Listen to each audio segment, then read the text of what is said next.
SDPN, the Steve Dangle Podcast, with your hosts, Steve Dangle, Adam Wilde, and Jesse Blake. Let's go! And currently, Brad Marchment is at a Dairy Queen. He is quite literally at a Dairy Queen. They tweeted out the address. He's going in and he's meeting fans and that sort of thing. He's been up all night. If you are wondering who's playing house music in a Dairy Queen, that's actually the heartbeat in Brad Marchand's head. 100%. What do you mean all night? They won on Wednesday. Yeah. What day? Tuesday. So they've been up for Friday. 3 days. They've been up since Tuesday night. That's crazy. They haven't gone to bed. I just sent you a picture. This is what happened last night. There's a bunch of videos of last night of Brad having a really good time. It's and I think when you look at this picture, guys, you're going to be like, how is he at the Dairy Queen? Because as Jesse points out, this man's 37 years old. I am the same age as Brad, and I can't stay up one night. No, he's a dad, eh? He's such a dad. It's crazy. He's a dad and wants you to know you're a bitch ass hoe. That's what he called Kulikov. He said that 34 times. He said it so many times. And when you get into Uber repetition mode, that's how you know he's just gunned. Okay. Look at this. Look at that.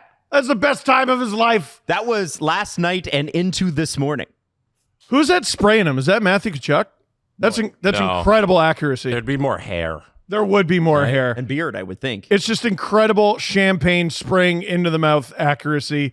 I don't think there'll ever be a better picture of Brad Marchand ever.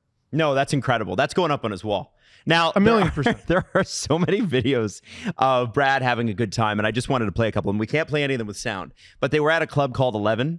And apparently the club Steve loves that club. It's his favorite. Actually. Steve loves 11 and Magic City. Oh, yeah. There you go. Yeah. I don't know. So I was in Miami when the Heat won their first championship with LeBron. I was there that day. Are those places in like Grand Theft Auto or? Okay. No, Magic City's a strip club in Atlanta. Yeah. Oh. Yeah. Steve frequents. That was the one where remember all the viral videos during COVID of people getting together? They were all from Magic City. Right. Literally all for Magic City. Right. Yeah. Got it. And we were all up here with our masks on, crying at home. This next one is incredible. It's so good. It's so good. This is Brad being crowd surf with the Stanley Cup. Yeah, they're throwing it. How much does Brad weigh? He's got to be. I'm gonna go with $195. Yeah, right. I guess he's not the tallest dude, so he's not 2 bills. He's 5'9". He's stocky though. Yeah. But they're just tossing him up and down. Plus the Stanley Cup, which is 50 pounds. Yes, 35. Yeah, 35, and that's cool. Yeah, it looks like popcorn. As they're professional athletes. Yeah. No, it's awesome. Do you have the one of Brad on stage, Jesse, that I sent over? It's so good. I love because remember the Brad on stage is always great because you remember during the Bruins parade he started doing black and yellow. Black and yellow. Just having the best time. Just the best time. Oh my god. Yeah. Dude. Yeah. Is it too much to ask that we all get to experience this once? Just once. No. Once in our lives. You don't get to experience it. You're a Leaf fan. Now, this comes on the heels of Brad, and CJ tweeted some of these pics out. I'll send it over to you, Jesse, if you want to play them. Brad going through all of his teammates and thanking their former teams for giving up on them. And he put that on Instagram. And he also, at the end, thanked the Bruins. Yeah. Black screen, thank you, NHL Bruins. That is hilarious. Tough. Listen, not to make it about the Leafs, but it's relevant. How didn't the Leafs catch a stray there? They didn't catch a single stray. He wants to come here. Oh, well, I think he was being nice. That's the theory that I've seen online. Now, Brad Treliving caught a ton of strays. Yes, he did. Sam Bennett, Matthew Tkachuk.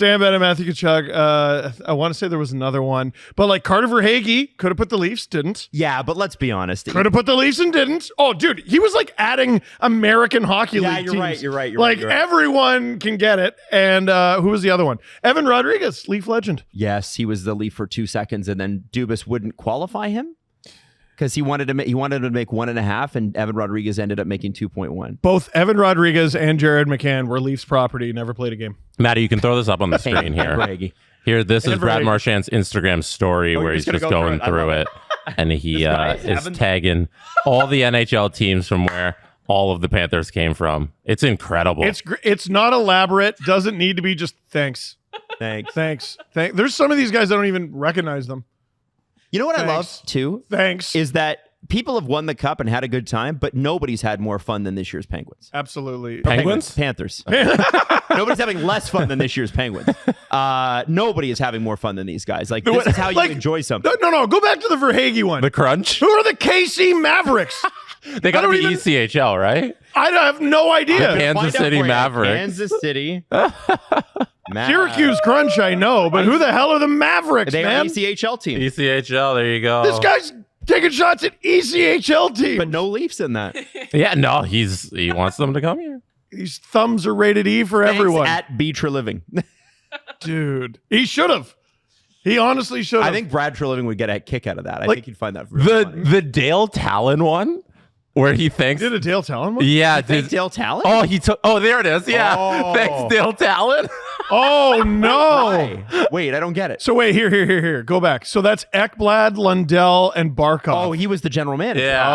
Okay. Well, that's smart. That makes But sense. like I all forgot the other that. ones, he tagged the team. So what does he have against Dale Talon? Well, he's looking at these guys and going, "All right, no one screwed these guys up.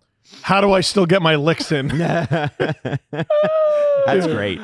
Oh, and then so thanks good. Blue Jackets. Yeah. For Zito. Because they didn't keep Zito. He should have thanked the Edmonton Oilers, who said, we'd rather have Ken Holland. Thanks very much. You skipped over the best one, Mr. Waivers.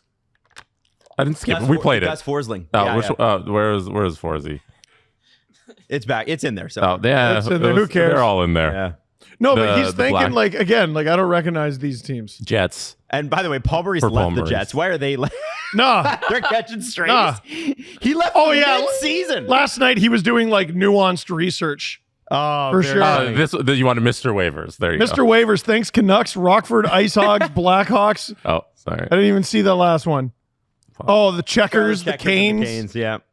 I had no idea Gus Forsling was a Canuck. I knew the Canes. Yeah, neither did I.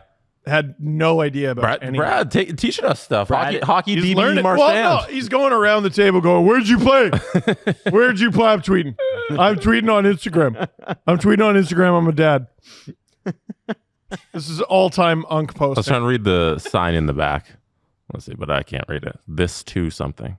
Probably says, "Please don't break shit." Kachuk's been wearing this belt for 3 straight days. Hasn't taken that off. No. And why should he? That thing smells like cheese for Dude, sure. The dude did it with like no knee. Ew. That thing smells like cheese. disgusting. He's an NHL player and he's been wearing it for 3 days. And covered Stinky in Ragota. champagne. It's covered in champagne. Covered in Have champagne. any of them taken a shower? Oh, I think so. Yeah, okay. yeah, I think The a few of them cure shave- and cause of every disease is on the back of that belt. You gotta if you're gonna stay up all night, you at least have to smell good. I think he'll smell. Have you seen the videos of Barkov blackout? No. Ringing his neighbor's doorbell 47 times Well, at no, 5 in and the then morning. there's more To show from them the last cup? night. No, I haven't seen Where it. he was on Instagram Live and he's wearing a Reinhardt jersey and he's talking to the Instagram Live and he's like, "There's 2 things in my Instagram search. I tried to type in Sam Reinhardt and I typed in Summer Rae. So there's 2 things in my Instagram: Summer Rae and Sam Reinhardt. I don't know who's Summer Rae. Is it Instagram bot. Adam. Adam. Should I be looking that up? No man believes. No, Okay, all right. it's- I don't know who Absolutely that no is. man. I don't know who that is. No I man literally don't know believes who that you. No is. man believes. Adam's know who like, that is. Natalie's gonna be listening to this. Gotta pretend. Yeah. I don't know who Gotta make sure Natalie doesn't hear this. I don't know who Summer Rae is. Man, That's okay. Okay, now I just sent you a video. The Caps fan. Right. I can. the Caps fan. Right. No, that's the other one. Oh, Yeah, gotcha. that's That's not- the, that's No, the it other is. one. That was That's the joke. yeah. Yeah, Oh, okay, yeah, that yeah. one I know. I know her. How come? How come? Oh, she had a picture with Matt Sundin. There it is. There you go. I want to play this because obviously the Sam Bennett contract negotiations have been out there, and we can play this because there is no music. I did check this.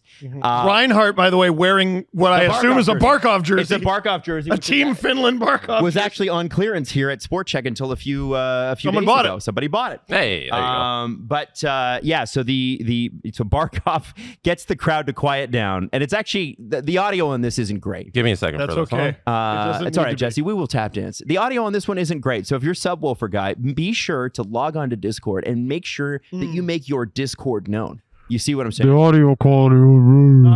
It's not great. Sorry. I'm gonna get like all the lowest voice people in the world to just swallow the microphone. Yeah. Until your windshield breaks, just shatters while you're on the highway. No, is that dangerous? No, I think that's bad. Is that not allowed? I don't think that's possible.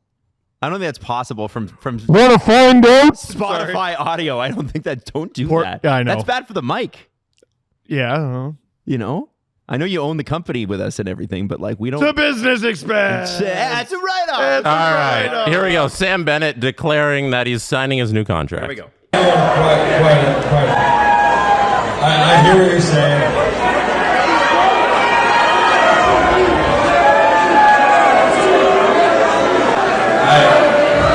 I don't have much to say. But I do have one thing to say. Reinhardt's telling the crowd to quiet down.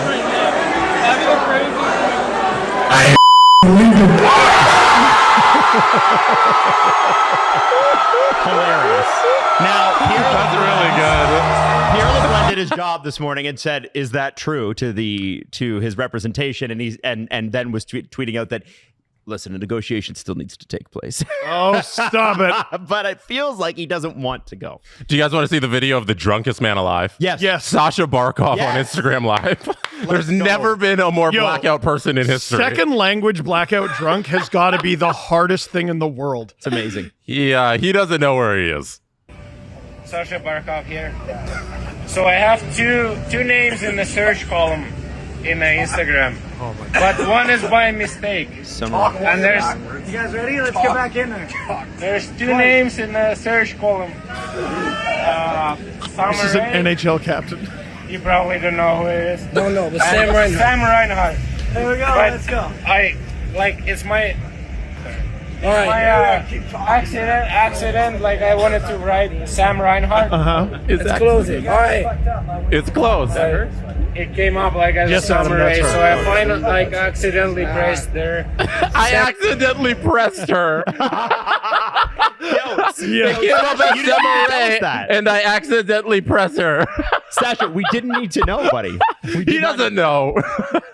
You're answering questions no one asked. Yeah, hilarious. Oh my god. He sounds a bit like boomerish on that, right? Like he thinks that people are going to know. Because remember back in the day, was Oh it my on goodness. Instagram? You used to be able to tell who your friends were liking. Yeah, they Yes. had the tab on Instagram where you see like this person liked this post, this person would comment. That was crazy. Jesse and I had a friend who will remain nameless. I think Jesse will know this friend who was like the horniest person. And every day it was like this guy was liking and it was not like a little bit. It was like It's like, I can see this, bro. Yeah. And also, what do you think that like's going to get you anyway? No, that's gonna get them a win. they'll They're gonna do go it. out with you. They'll go Also, out with you for sure. stop clicking on that horny shit and answer your text. Yeah. Stop. Stop clicking on that and answer your text. A lot of swearing in the sport check. Yeah, my bad. Now people were asking, there is They're not a going to let us video- do this again, are they? There is a video out there of and I think Matthew Tkachuk is leading it, of them on stage yelling F McDavid. Fuck McDavid. I saw Yeah. F the Oilers, and it was AJ Greer. Yeah. Okay. So That's funny. Listen, that's funny, man. That's funny. Now, for everybody that wants to know, as of this morning, apparently the magic number for Brad Marchand to sign him in free agency is $24 million Per year? Not per year. But I mean, if it was, the Leafs have the cap space to do it. Yeah, that's right. You know what? Got to it. change the DNA, bro. Exactly. Got to change the DNA. It's worth it. So that's interesting. Baseball's back at BetMGM. Time to head back to the plate and take a swing. Now, listen, I want to say this year, I have sadly mostly ignored the Toronto Blue Jays because there was other, Stanley Cup related things going on, but they're actually like good. Yes, they're having a good little season so far. I'm wondering. If you ignore all of the Bowden Francis starts, they're unbelievable. They have like one bad pitcher, and it's ruining Yeah, everything. he's really bad. Now, they've got a guy like the old guy they signed. Max Scherzer? Yeah, he's coming back, right? He's So he's rehabbing in Buffalo. I forget when his rehab start was, the latest one, but he's going to come up and play like a simulation thing, and then hopefully he can start in the next week or so. Okay, all right. Against the Guardians, I think. second You're in the marking that. division Yeah, And it's Jesse, good. Jesse, if I've never bet on baseball, what are the things that I want to look for?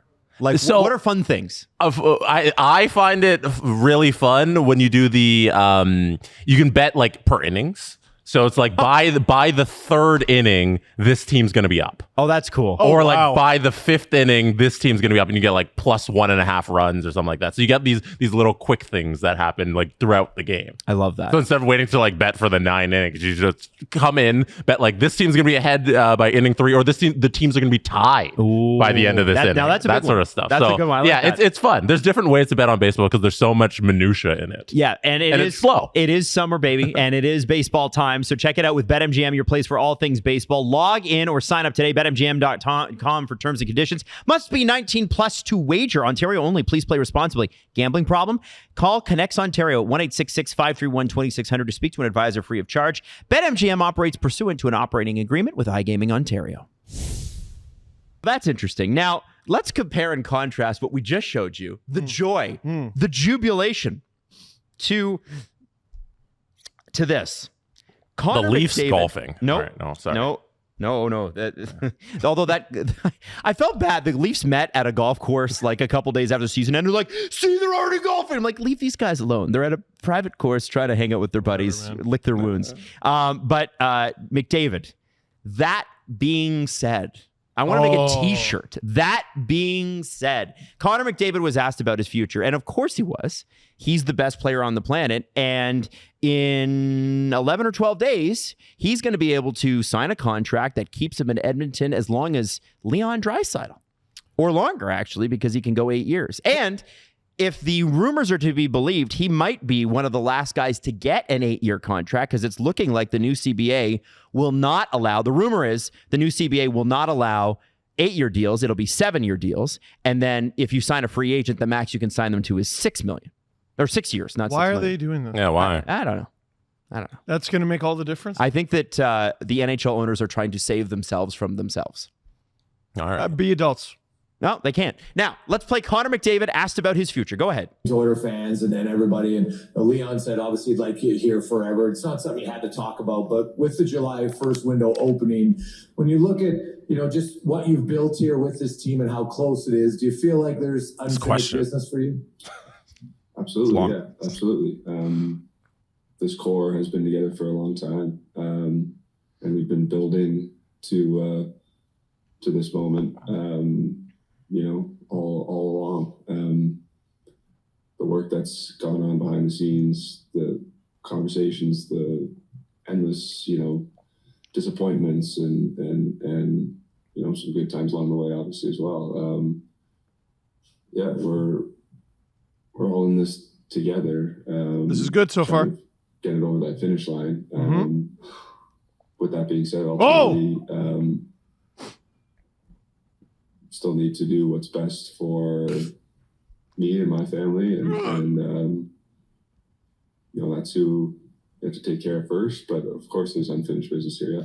You ever been to like a wedding or a vow renewal that included? With that being said, well, I think I see what he's saying there. Like, I don't know if it needs to be completely blown out of proportion. I see what he's saying. Wrong. It's just there's a huge chasm between I'm not fucking leaving and with that being said, got to do what's best for my family. This, I think, should be a lesson to anyone. No, not pointing any fingers. Anyone who thinks they were close. Versus anyone who actually won. Do you see the difference? What? No, tell us the difference. All the difference in the world. You got it done or you didn't. You were first or you were not first. You took a step or you didn't. Sometimes it's just you don't have to necessarily win every year, but you could take a step forward. I'm not saying everyone who doesn't win the Stanley Cup, all 31 teams need to feel like crap about themselves. I am not saying that. But look at the last 3 days for one team and the last 3 days for another. You'd rather be one.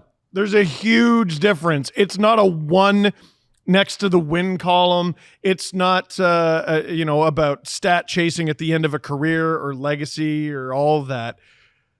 It's this experience versus that experience. Can I say, though, guys, that I would rather be both? I'll take either. Yeah. As a Leaf fan, I would love the privilege of losing in a Stanley Cup final. We are the only team outside of the Jets who it's not really fair because we've been around the whole time. They haven't. Yeah. That have not gone to the final. Sorry, gone to the we're the only team that hasn't gone to the final and lost. Montreal has, Ottawa has, Edmonton, Calgary. You mean amongst Canadian teams? I want to lose in the finals too. I mean, why not? The Leafs have lost that series to the Panthers every day for the last month. All right, I'm going to put the fourth line out there to end this game because you guys got it. Oh, my God! That mic'd up moment was context. Everything is about the Leafs. Tell us the context. Paul Maurice, for the final shift of the of Game 6 against the Oilers, the clinching game, throws the fourth line out there because he's like, oh, you guys got it done for us Game 3 when we were down 2-0 to Toronto, which they had a very, very good game. They outscored the Leafs 1-0, which isn't huge, but that game went to overtime. And the Leafs fourth line didn't do that against anybody, actually. So it was a huge help for them, and it was a nice gesture. And I'm like, oh, my God, can we stop catching strays for 5 minutes? Holy shit. Dude, it's been a month. They've lost this series every day for a month. But the narrative coming out of this week is that the Leafs are the second best team. Oh, my God. No, it's not. No, it is. It is exactly not. Jesse. I think it's important. They basically lost the Stanley Cup. No, they didn't. Yeah, they did. You simply the Leafs lost the Stanley Cup in round 2. I failed out of grade 10. I basically got to grade 12. I basically got to grade 12. I think it's important to live 70, 80, 90, 100 years and learn nothing along the way. I think that's so important. Be born, live and die having learned nothing. Can we play the other answer from McDavid on his feature in Edmonton? Please. Here we go. Connor, respecting that, and you mentioned how much you got some things to think about, obviously, but what are those things? What do you want to kind of drill down? So I looked it up. His hat is a yoga brand. Yeah, Aloe. That's a terrible logo. It's a terrible logo. I don't know. It's so distracting. You are... It's so distracting. Adam, you go in on him. Look what it looks like. Go in on him, Adam. Steve. What do you think it looks like? Steve, that is one of the hottest brands right now. Okay. Connor McDavid is also a spokesperson for them and his wife. That's great. Yeah. And you say it looks like a dick and balls, is what you're saying. I didn't say that. You did. It's someone's taking a picture of us right now while we're having this amazing conversation. Steve. Yeah. And they're wearing If You're a Goaltender shirt. Yeah. Hey, technical. All right. Hey, don't have a logo that looks like a I'm shocked. How tiny dick and balls. Steve, how haven't you heard of Aloe up until yesterday? I haven't heard of it. Because Jesse, had I heard of it, I'd be like, "What's with your dick and balls hat?" Old Navy, Jesse. At the mall. So one of the hottest brands in the world. You're just telling me there's gaggles of people wearing a Dick and Balls logo. Gaggles. In fact, I've worn the Dick and Balls logo on this podcast. I have an Aloe sweater. This is guess what? Old South Park Dick and Balls. That's what it looks like, dude. Oh my God. All right. It's okay. It's okay. It's an odd hill to die on. It is. It's not a hill to die on. I'm merely saying that's what it looks like. I hope nobody's package looks like that. I just want to say that. Me too. That looks very painful. And if they do, wear it right on your forehead. I'd like Maddie's opinion on this. Steve, that's the hottest take of the century. Yeah. I gotta say. Well, yeah. There it is. There it is. There it is. Not gonna it's back definitely off this, there. Maddie. It's Maddie, right there. Expand on that. You got to give it to him a little bit more. I don't even know where to start. I bet it's comfortable. This is one of the most popular, what Adam said, one of the most popular brands right now for any. It's like the elevated Lululemon. Yeah. FC UK is a very popular brand too, but we're all thinking fuck when we see the logo. I think it's just you, that buddy. Was the intention, though. I think this is just you. Aloe was just no, we're just doing all small. I don't think any of us had that thought. I think this is you. Oh, yeah? Well, I fear.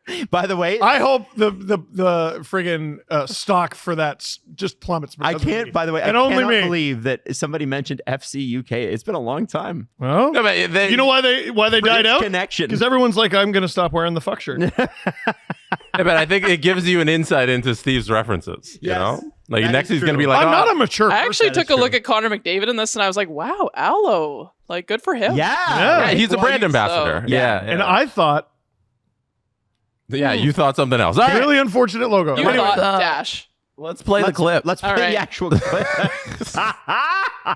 On this, you make a decision here on a contract extension and the thought of possibly staying here for a while. Winning would be at the top of the list, and then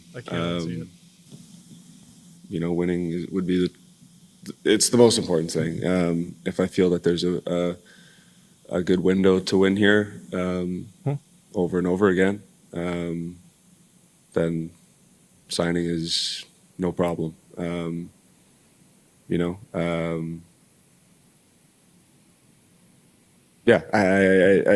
again, it's only been a couple of days. I'm sure we'll get into it over the course of the next couple of weeks. But again, I'm not in a rush to make any decision, so I don't think that there needs to be any timeline. I know people are going to look at that July 1 day and be looking to see if there's anything done. But for me, I'm just not in a rush that way. So, I thought that was there was a lot in there. A lot unsaid. What do you guys get from that? Well, here's the overarching theme, because everyone's trying to make this about McDavid signing with my team, and that's just not what I take away from this. The most striking thing about the last 3 days for the Oilers, especially after the game, the next day, I mean, these poor guys just keep talking. Last year they were devastated, and it radiated off them. They were heartbroken. They were crushed. They almost pulled off the most magical comeback in NHL history and couldn't do it. They fell just one goal short. You're in the dressing room. You hear what's going on outside. They were immediately overcome by the tantalizing realization of how close they were. Mm-hmm. This year, it was just immediate depressing acceptance. They skipped over all of the stages, maybe not all of them, but the most important guys, especially Connor and Leon, skipped right over everything. And there was a bit more of an air, less of we could have done it, and more so we got our asses kicked. Well, because they're not closer. So they got farther away, literally. So Jesse, what do you deduce from that? So yeah, on McDavid's words specifically, him talking about how there's a decision to be made in his mind on whether he wants to sign there long term.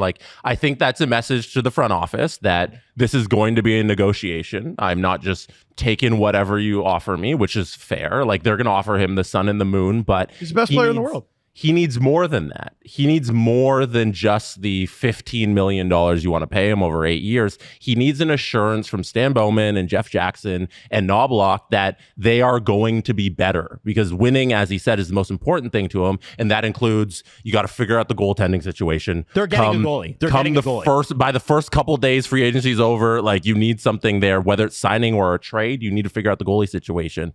They need to figure out the contracts, because it's looking pretty bleak when you're locking up all this money on guys who aren't performing up to their contract. I think Darnell Nurse in particular is the standout contract there, was making $9.25 million. How do you surround Connor McDavid with the talent that he needs when one guy's making that much money? So he's sending a message, I think, to the front office, and I think it gets done, in all honesty, in my mind, that he signs a short-term deal. Yeah. I think there's a 2-year deal out there for Connor McDavid from the Oilers, because I think... Well, what do you want, Connor? We'll give you that. Exactly. They have to accept whatever he wants on that end, and they obviously want the long-term deal, but I think in the end, there's probably some 2-year deal in August he's signing, but he needs to know first that the Oilers are better than this year's Oilers. But why sign it in August, Jeff? There's no reason. Why not wait till... So here's the thing. No, because the conversation all season long is too much. Now, okay, hold on. Yeah. I want to say something quickly. Okay. I'm the historian here. I know. But we were at Boston Pizza last year, and we were talking about this run that the Oilers were on, and they hadn't yet made the finals. And Keith Acton, former coach of the Toronto Maple Leafs, assistant head coach, who owns that Boston Pizza, came on the show, and he's been on a couple times, and he's awesome. And what he said was he thought that Connor McDavid would be among the greatest of all time just for getting to the finals with this group of guys. That's what he said.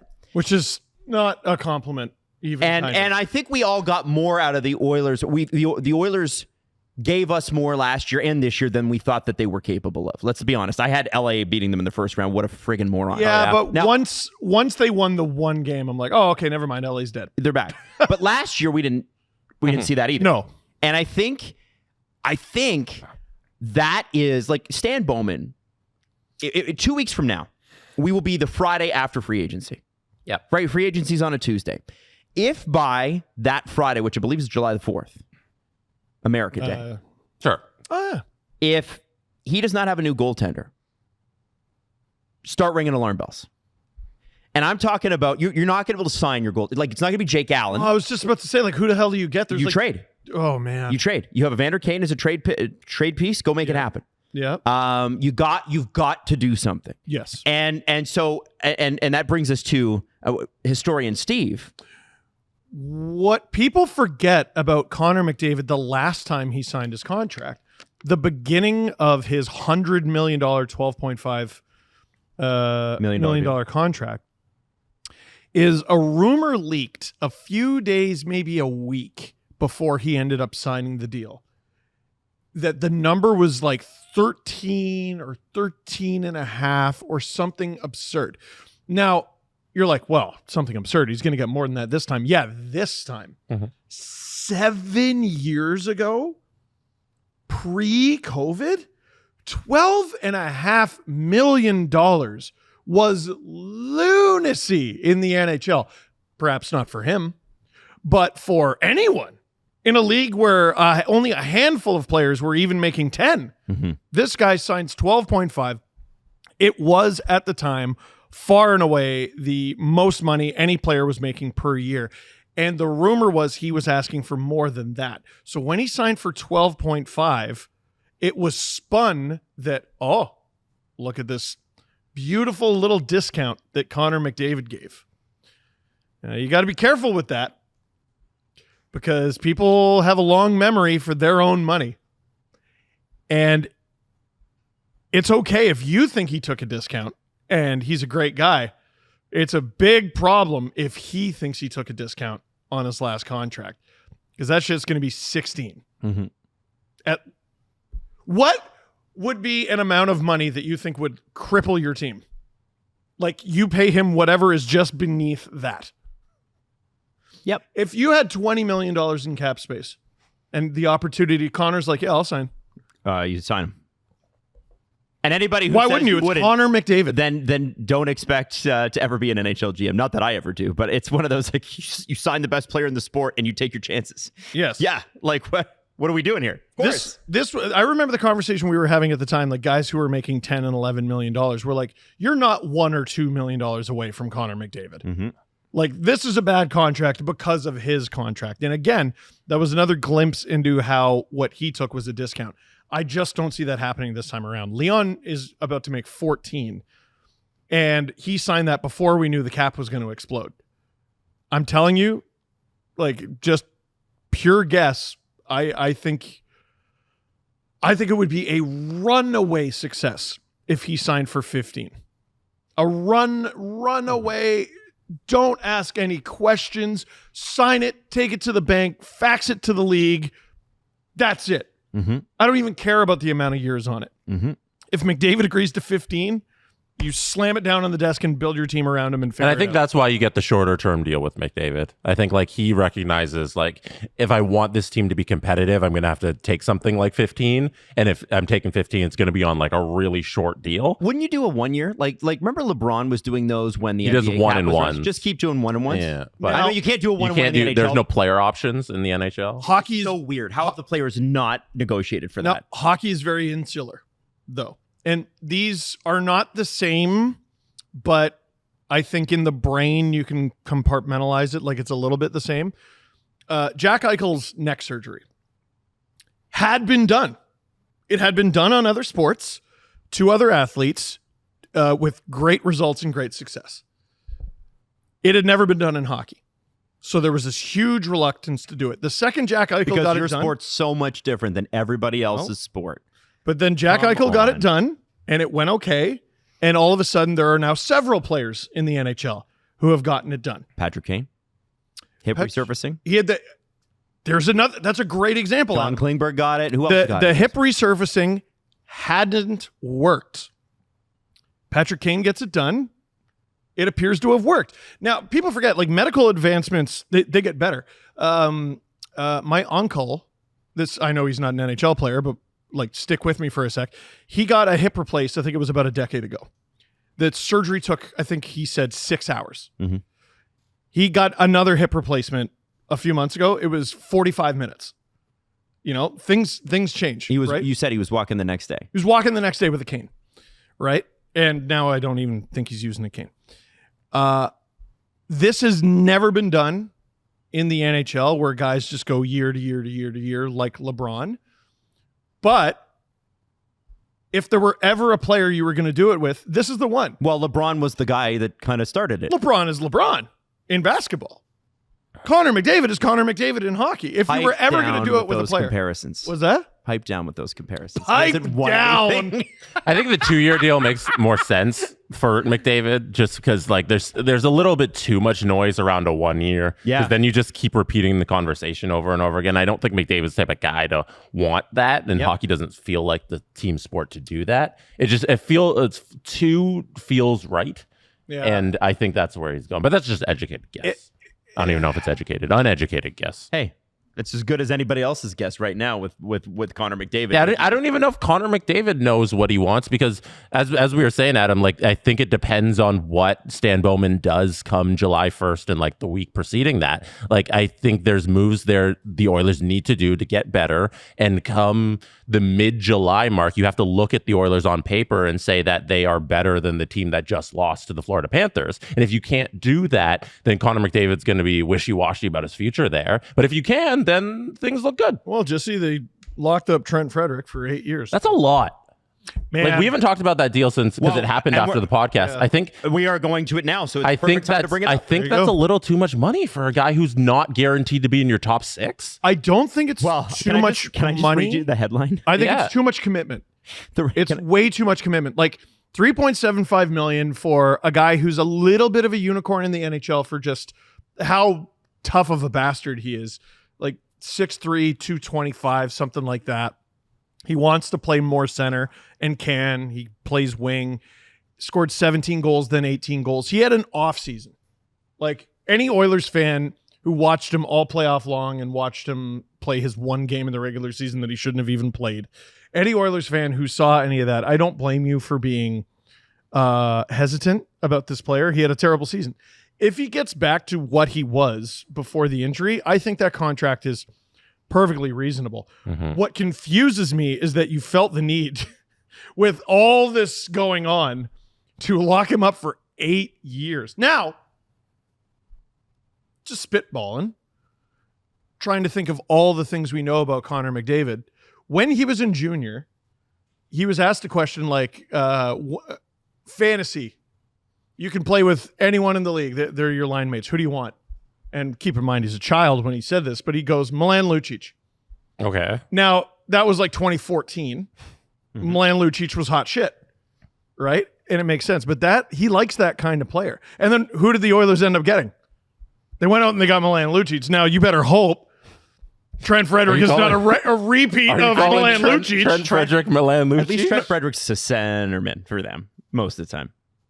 But he's also a torpedo. Yeah, I get that. He's a complete torpedo. The deal's not done yet. I feel like that should also be said. Yes, it's not official. It's not confirmed. The number we have is a range of a number. It's $3.5 to $4 million is the report, and the 8 years. So who knows what it comes down to? If it comes down to $4 million over 8 years for Trent Frederick, that seems like a weird contract to hand out when you don't know what McDavid's future is, and you need as much cap space as you can get at all points during his window while he's on the Edmonton Oilers. Well, and I think you look at first off, I want to say that the Edmonton Journal reported it was I love this headline. Oilers lock up top power forward. Oh, right. I mean, there was a time. The propaganda continues. Yeah. But I listen. And they shouldn't be writing that because they haven't done it. Well, it said like more to come or whatever. And that was 2 days ago. More to come? Not come. The actual news. Yeah. Like what? Yeah. Well, so I liked the Trent Frederic trade for them. I was from the get. I'm like, I don't care that he's injured. This guy's going to be valuable. And he was.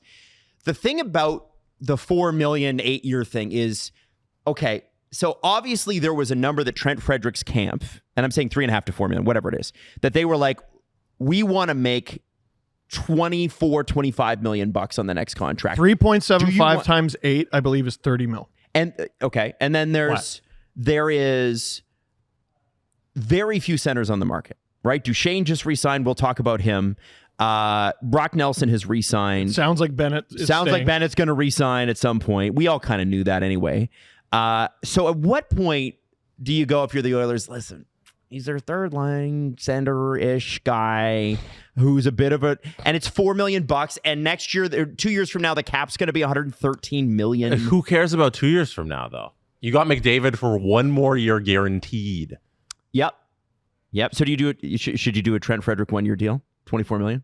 This is the thing, right? There's a chance this works out really, really well, but yes. There's also a chance it's Luke Glendening.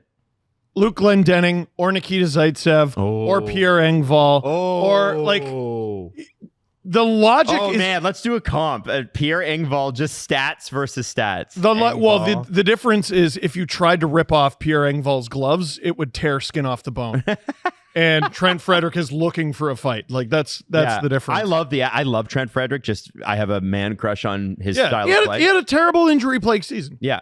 He did, and he played through it. But he had a 40-point year the year before that. Yes, and a 31 the year before that, 17 goals, 18 goals. And you know what? When Engvall signed with the Islanders, he was coming off a 35-point season with Toronto. But look at his Islanders stats. He went to the Islanders, and in the first 18 games, he scored 9 points. Oh, man. Hey. Half a point a game. And then he had 28 points and then 15 points because Patrick Roy hates him. Yeah, dude. Engvall, oh, my God. He was such a 6'5". Comparison is closer than people think. He's just a way different player. Yeah. 6'5", 230. Great skater. Fast as shit. Like, doesn't he have the hardest shot, too? Like, I don't know about hardest, but like he can rip it and just... I've never seen a player with this many tools not put it together. Like just completely not put it together. He's a champion dead zoner. Like when he carries a puck across the blue line, it's going to a dead zone. It's not going to a scary place on the ice. It's going to a place on the ice where the play dies. If there is a wrong path without the puck, if there's a wrong path to take, he's gonna find it like. And I'm friggin' Dog the Bounty Hunter. It's people like Engvall and Justin Hall, that have me questioning some of the people that I used to really invest in. Oh, well, you guys are going off. Yeah. We're going off topic. We're going off way out of play on SDP if we don't make every segment. You guys are going way out of play on this Trent Frederic conversation. I think like the Trent Frederic thing, I think you nailed it when you say if this could be an incredible deal or it could be a really bad deal like the Engvall contract. If Trent Frederic is a dynamic center for this Oilers team for all 8 years or the majority of the 8 years at $4 million as the cap's going up, that's a great deal. Yeah. But it is a giant risk. You don't give these kinds of contracts to these kinds of players. Like there's the logic and if you look at the logic of anything, like, yeah, it might work. The Leafs were, as Adam suggested, they were kind of the kings of that. For years, you're like, yep, I see the logic and it's going to work. After a while, you got to look at the body of evidence. Okay, do these contracts work with non-star players? No, overwhelmingly no. Like basically the whole 2010s Red Wings, Engvall, Zaitsev. There was someone on the Kings as well. So are you landing on the Frederic contract as a mistake? I'm landing on, I understand the logic, and I'm actually a little bit more bullish on it than some Oilers fans, but the majority of these contracts fail. But the logic is there in that it could work out really well but history isn't on the side of that. Rick DiPietro could be a starting goalie in the NHL right now for $4.5 million. There was a brief period of time after he signed that deal where I went, the Islanders are stupid like a fox. This is going to be a great friggin' deal. And he's an analyst and has been for about a decade. Is it? I'm looking for the guy. I know exactly who you're talking about. The Kings guy that signed for 8 years. Was it Kyle Clifford or was it Andy Andreoff? I don't even know. I don't know. I don't remember. There was one. It was like 5 years, $1 million. That's a low risk. Yeah, that's whatever. Like I don't think that's a big deal. Well, Dustin Brown signed an 8-year extension, but that's different. He was a star to them. Yeah, you know what I mean. And he won 2 cups. The captain. That's different. Vacation season is upon us. Yay! Hooray! Hurrah! Hurrah! Hurrah! And here's the thing. Also, that means roaming charge season. That is. Oh, boo! No, roaming is cool. Roaming charge season, not so cool. That's why you need Saily. Steve, where in the world would you like to use Saily? Oh, all right. I have such a frustrating answer. What? It's going to be like, I can't wait to get down to Windsor this summer. Guernsey. I'd love to go to Guernsey. God. Even your wife doesn't want to go to Guernsey. She super doesn't. I want to visit the birthplace of my grandmother. Oh, that's Guernsey cute. is one of is a British island off the coast of England. No, it's off the coast. Well, it's more close to France. Yeah, yeah. Okay, but it's British. It is British, but it's off the coast of France. Okay, fine. Go look at the map. That's where it is. Does Saily work there? It does. In 8 regions around the world and 160 countries, UK included. It's not a country. That's 3 countries, by the way. Actually 4. But all you have to go do is to go to Saily.com, SAILY.com/dangle. /Guernsey. Get your discount. No, you don't use the /Guernsey. That's not going to help you. It's Use /dangle code Guernsey. or use the code dangle. Do not use the code Guernsey. I don't even know if all of you know how to spell it. There's a weird I silent was just E in about there. to say there's no way you know how to spell Yeah, Guernsey. the E in Guernsey is silent. Spelled Guernsey. Guernsey. Oh. But yeah, check it out. Right now, you can download the app, which we recommend, or you can just, hit it up online, whatever it is. eSIMs, check them out. Now, one of the other things that's popped up today, 32 Thoughts had it. I think CJ Show has it too. We haven't heard CJ Show yet because it was recorded this morning, and it will be released if CJ is such a It will be warrior. released by the time we're out. Yeah. CJ's not feeling very good and still managed to do the show. God bless him. So the NHL is looking into Evander Kane's LTIR status. And the question became, he got the surgery. Did he need the surgery? Could he have come back without the surgery? And could he have come back quicker? And the Oilers thought this wasn't a thing anymore. The NHL investigated at the end of the season. Notably, Seguin came back with 1 game to go. Landeskog had to sit out an extra game. Kane had to sit out an extra game. And the NHL told... Matthew Tkachuk, yeah. The NHL told them... Matthew Tkachuk's actually injured, though. Okay. The NHL told the Oilers, we are done conducting this investigation, but we reserve the right to revisit it. And it seems as though they are revisiting it. And the new CBA is playing into this because the NHL is basically already acting like this is done. And by the way, that won't kick in until after next season unless they have some sort of retroactive clause. But the expectation in the new CBA is that in the playoffs, you can have as much money on the roster as you want, but your in-game lineup will need to be cap compliant. And I think that makes some sense, although I think it's super lame because it keeps stars out of the playoffs. I don't mind the LTIR trickery, but if the NHL does, then they do. With this Evander Kane situation, I know that the league is not a fan, okay? Just call it what it is. They hate this person. And Elliott even said, I don't like this, and a lot of teams have done this, and it seems odd. It seems odd that they would do this now. And here's the thing: is Evander Kane going to get punished for it? I don't think so. I think the Oilers will. I think history and again, like just stuff off the top of my head, factors into this. Number one, they hate this person. The NHL has had so many issues with this guy, and I think he's paying the Evander Kane tax. Well, they are. The Oilers are paying the Evander Kane tax, which is kind of, shitty if you're the Oilers. They have already had medical issues with Evander Kane. The COVID card, remember? And that's what got his contract terminated with San Jose. Honestly, I think if you gave these guys truth serum, or maybe not even truth serum, just put a microphone in front of their face, I think they would tell you they're angry someone signed Evander Kane after that. Check their emails then. Oh, no, they got smarter after that. I'm sure WhatsApp. they used... It's probably Telegram chats. Yeah. But Dear Colin Campbell, stop. Now, the other thing, tracksuit gate. Oh, in Winnipeg. Yep. Evander Kane, if I remember the story correctly, was playing in Winnipeg with an injured shoulder. Playing through it, like every hockey player does until they can't no more. Then tracksuit gate happened. Byfuglien throws his tracksuit. Why does Byfuglien do that? Kane, I think, was late to a practice and he showed up in a tracksuit and not a suit or something. Or he just was his tracksuit.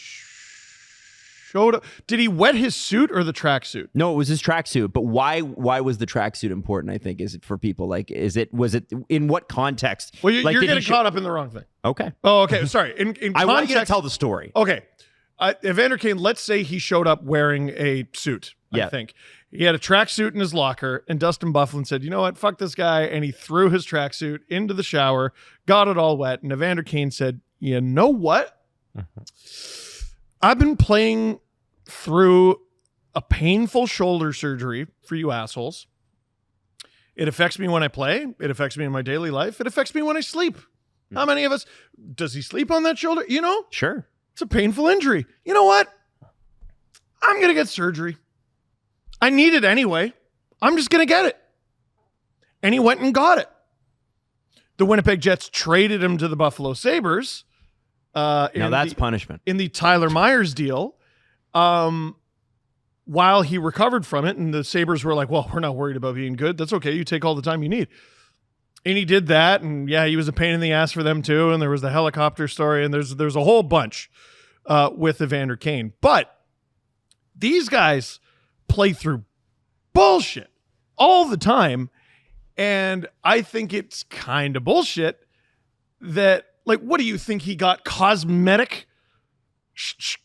Surgery on a muscle? Can I explain the surgeries? Yeah. Yes. Because Edmonton Oilers fans, I don't think the league is coming down on you. They're coming down on Evander Kane. I think you're nailing it right now along the right lines of this is an Evander Kane tax. So last season in September, he had surgery to repair 2 torn hip adductor muscles, 2 hernias, and 2 torn lower abdominal muscles. He got 5 surgeries. That was in September. And they're like, okay, Evander Kane has all of these surgeries. Can I just say, the date of those surgeries is really important. Yes. Because I did have people go, the Oilers were super pissed about the fact that he had the surgeries in September and not June or July. Oh, you went out and you enjoyed your summer, is the way it was put to me. And then in September, when training camp starts, now you're going to get the surgery. Now, I don't know that to be true. And also, maybe they were looking at a whole bunch of other options. Well, and then going, is there a way to rehab a way through this? So I did want to say that. Yes, that happened with Austin Matthews. Sure. He had an injury. He's trying to rehab through it. And then it became obvious. I don't even remember what season this was. It became obvious. I'm not going to be able to do it. I got to do something about this. Yep. Right. So, I mean, if he made a miscalculation, he wouldn't be the first guy. So the problem with those surgeries and why the NHL is looking into this is that in January, Evander Kane had another surgery, and this time it was on his knees or knee. I don't know if it was both or another one, but he had another subsequent surgery. And then on March 7th, they announced that he would be out for the rest of the season. So he had all of those surgeries in September.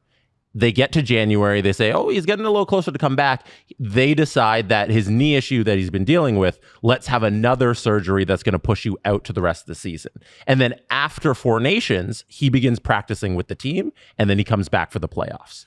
So the timeline is something that if I'm the NHL, why did you push your knee surgery to the point where you would be out for the rest of the season? The only red flag I see there is you began practicing after the 4 Nations. You had a lot of time to come back.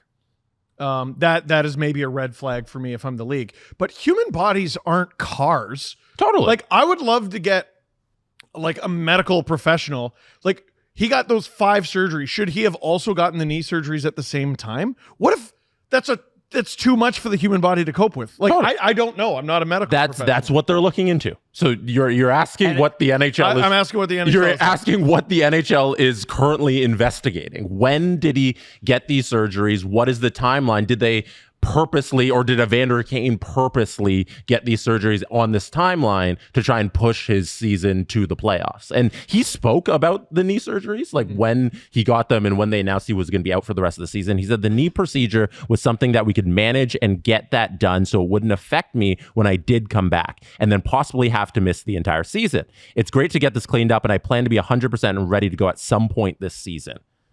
So they thought it was something he can manage. They decided it's no longer something you can manage. Let's get this surgery, and then he's out for the rest of the season. So here's what I'm going to tell you what's happening. They are doing this because it's Evander Kane and they can pick on him. Yes. And by the way, Evander Kane has earned this. Yes. He has not earned the benefit of the doubt. He hasn't. That is valid. But I also know that the NHL is probably not going to do anything here. But what this is them sending a message of, just in case you forgot, we did this in the first round. Now it's the Stanley Cup final. We're going to do it again. We're not going to punish anybody. I doubt they punish anybody. And then it's sort of a message to teams like, try this again next year. Mm-hmm. Try it again. Then we're coming after you. Okay. And I think that is just the NHL warning other teams. Mm-hmm. I think that's what this is busy work sending a message. Nothing's going to come down. There's going to be no punishment. This story's going to die on a vine. But this is a message through Evander Kane to the rest of the NHL. Make sure your medical stuff is in order because we're going to come after you if this stuff happens. All right, let's keep it going. When did Aaron Ekblad test positive? That's not the same. What? No. No, Jesse. This is all in the interest of fairness. This is all in the interest of making sure the league has integrity. Let's investigate everyone. Well, I think the way they investigate Evander Kane. I think if you invest, so here's the thing: if you're looking for fairness and integrity from the NHL, well, it's not a league. But if they are going to punish, the cries that you will get, like let's say the Oilers get, the Senators got fined a first round pick, right? It would never be that, but let's just say Michael Andlauer doesn't own the Oilers. They're not going to fine him. Hey, thanks for giving us $1 billion. Also, fuck off. Yeah, Gary's got a vendetta against that man. That poor Michael Andlauer, who seems like a great guy. I hope just clicking his heels around town. Yeah, at LeBreton Flats. He's probably clicking his heels because Gary's taking that penalty back. But the point I'm trying to make here is that if you do punish here, then you open yourself up to having to investigate Mark Stone and Nikita Kucherov, which they're not going to do. But the NHL hates its own media. And I say that because you know which one's its own media. Hates its own media partners having to criticize officials and NHL policies. And they would force their partners to say, hey, this is weird. And you see it, like the guys have to kind of walk a bit of a tightrope, right? And so I feel like it's like, all of us online, they can ignore us. They don't care. But those guys who have like legitimate jobs in TV and radio and newsprint, according to the NHL, I think there's nothing illegitimate about creating a digital network, obviously. Those guys have to walk a bit of a finer line. And I do feel like there is a scenario where the NHL goes, if we punish this guy as much as we want to get Evander Kane again, if we do this, then everybody is going to ask us about Mark Stone and Nikita Kucherov and whoever else you want to bring up. And also, let's talk about Gabriel Landeskog a little bit. Let's talk about maybe Gabriel Landeskog does. Oh, it just happened to line up that in April, Gabriel Landeskog was good to come back after 2 years. Okay. Now, at very least, what about Tyler Seguin? At very least, where was Tyler Seguin at the trade deadline? At very least, with Landeskog, like he did the whole rehabilitation stint. Totally. He hadn't played in 3 years. Yep. Like Landeskog, I can believe. But it just happens to line up with April. It's super convenient. Oh, sure is. All right, Marian Hossa's contract. I know. Yeah, exactly. and that's why there's going to be no punishment. That's why I think that's why we're getting into the weeds by going through the other issues because this is going to wash away. It's just they want to send a message that just have your medicals cleared. Yep. And the Aaron Ekblad thing, that's not a thing because Aaron Ekblad was suspended for PEDs after the trade deadline. Like what I want to know is when they knew. No, but they didn't utilize his cap space. So like that doesn't make sense. What would they have known? Because he was going to piss hot. Yeah, but then what? Well, then you could if you knew before the trade deadline, do you make the Seth Jones trade? No, but the Seth Jones trade is made because Aaron Ekblad's leaving, right? And you're getting this contract. It's not like there was an advantage to acquire Seth Jones because there was more cap space because he wasn't on the roster or anything like that. He was suspended after the trade deadline. There was no like cap utilization for it. 3 days after the trade deadline. Yes, no, but I'm talking about the cap in specifically. Like, yeah. Or any not having him on the roster or anything like that. There's no way to know that Chuck was already on LTIR. Yeah, right? there's no competitive advantage there for the Panthers to have Aaron Ekblad suspended unless you're talking about him getting 20 games off, which is another thing entirely. 20 games off, and everyone's like, "Oh yeah, well it's not an injury," and then they won't say what he's actually out with. I'm not. No, I'm talking about the 20 games off with the suspension. No, I know. I'm not. The league is not giving Evander Kane the benefit of the doubt. That is because Evander Kane super-duper does not deserve the benefit of the doubt. In the same way that the NHL does not deserve the benefit of the doubt from any of us. I will never let this go until the day I die. Colin Campbell is still employed by the NHL. Yeah. He was caught in emails trying to influence the outcome of hockey games. Mm-hmm. Which is worse than betting in my view. Yes. Oh my God! If you bet on a hockey game, that's less bad than what Colin Campbell did. Colin Campbell is in the Hockey Hall of Fame for way worse shit than what Shane Pinto did, and that guy was suspended half a season. Oh yeah. Yep. And so, forgive me if I'm a little skeptical that timelines are a little sketchy here. Sure. I do want to say that Evander Kane is already out there tweeting. There was some Jets stuff. Never a good idea, Evander. Jesus, I guess get off of social. Jets at noon tweeted some stuff about Evander Kane's attitude or something like that. And then, which is a show in Winnipeg on 680 CJOB. And then Evander Kane said, well, there's 5 misleading things in this and none of this is true. And this guy's a hater. And he can't help looks himself. objectively like he might be correct in this instance. Okay. But don't when in doubt, don't tweet. Right. That's our rule. See, I agree with you that no one in the NHL head office should be trusted.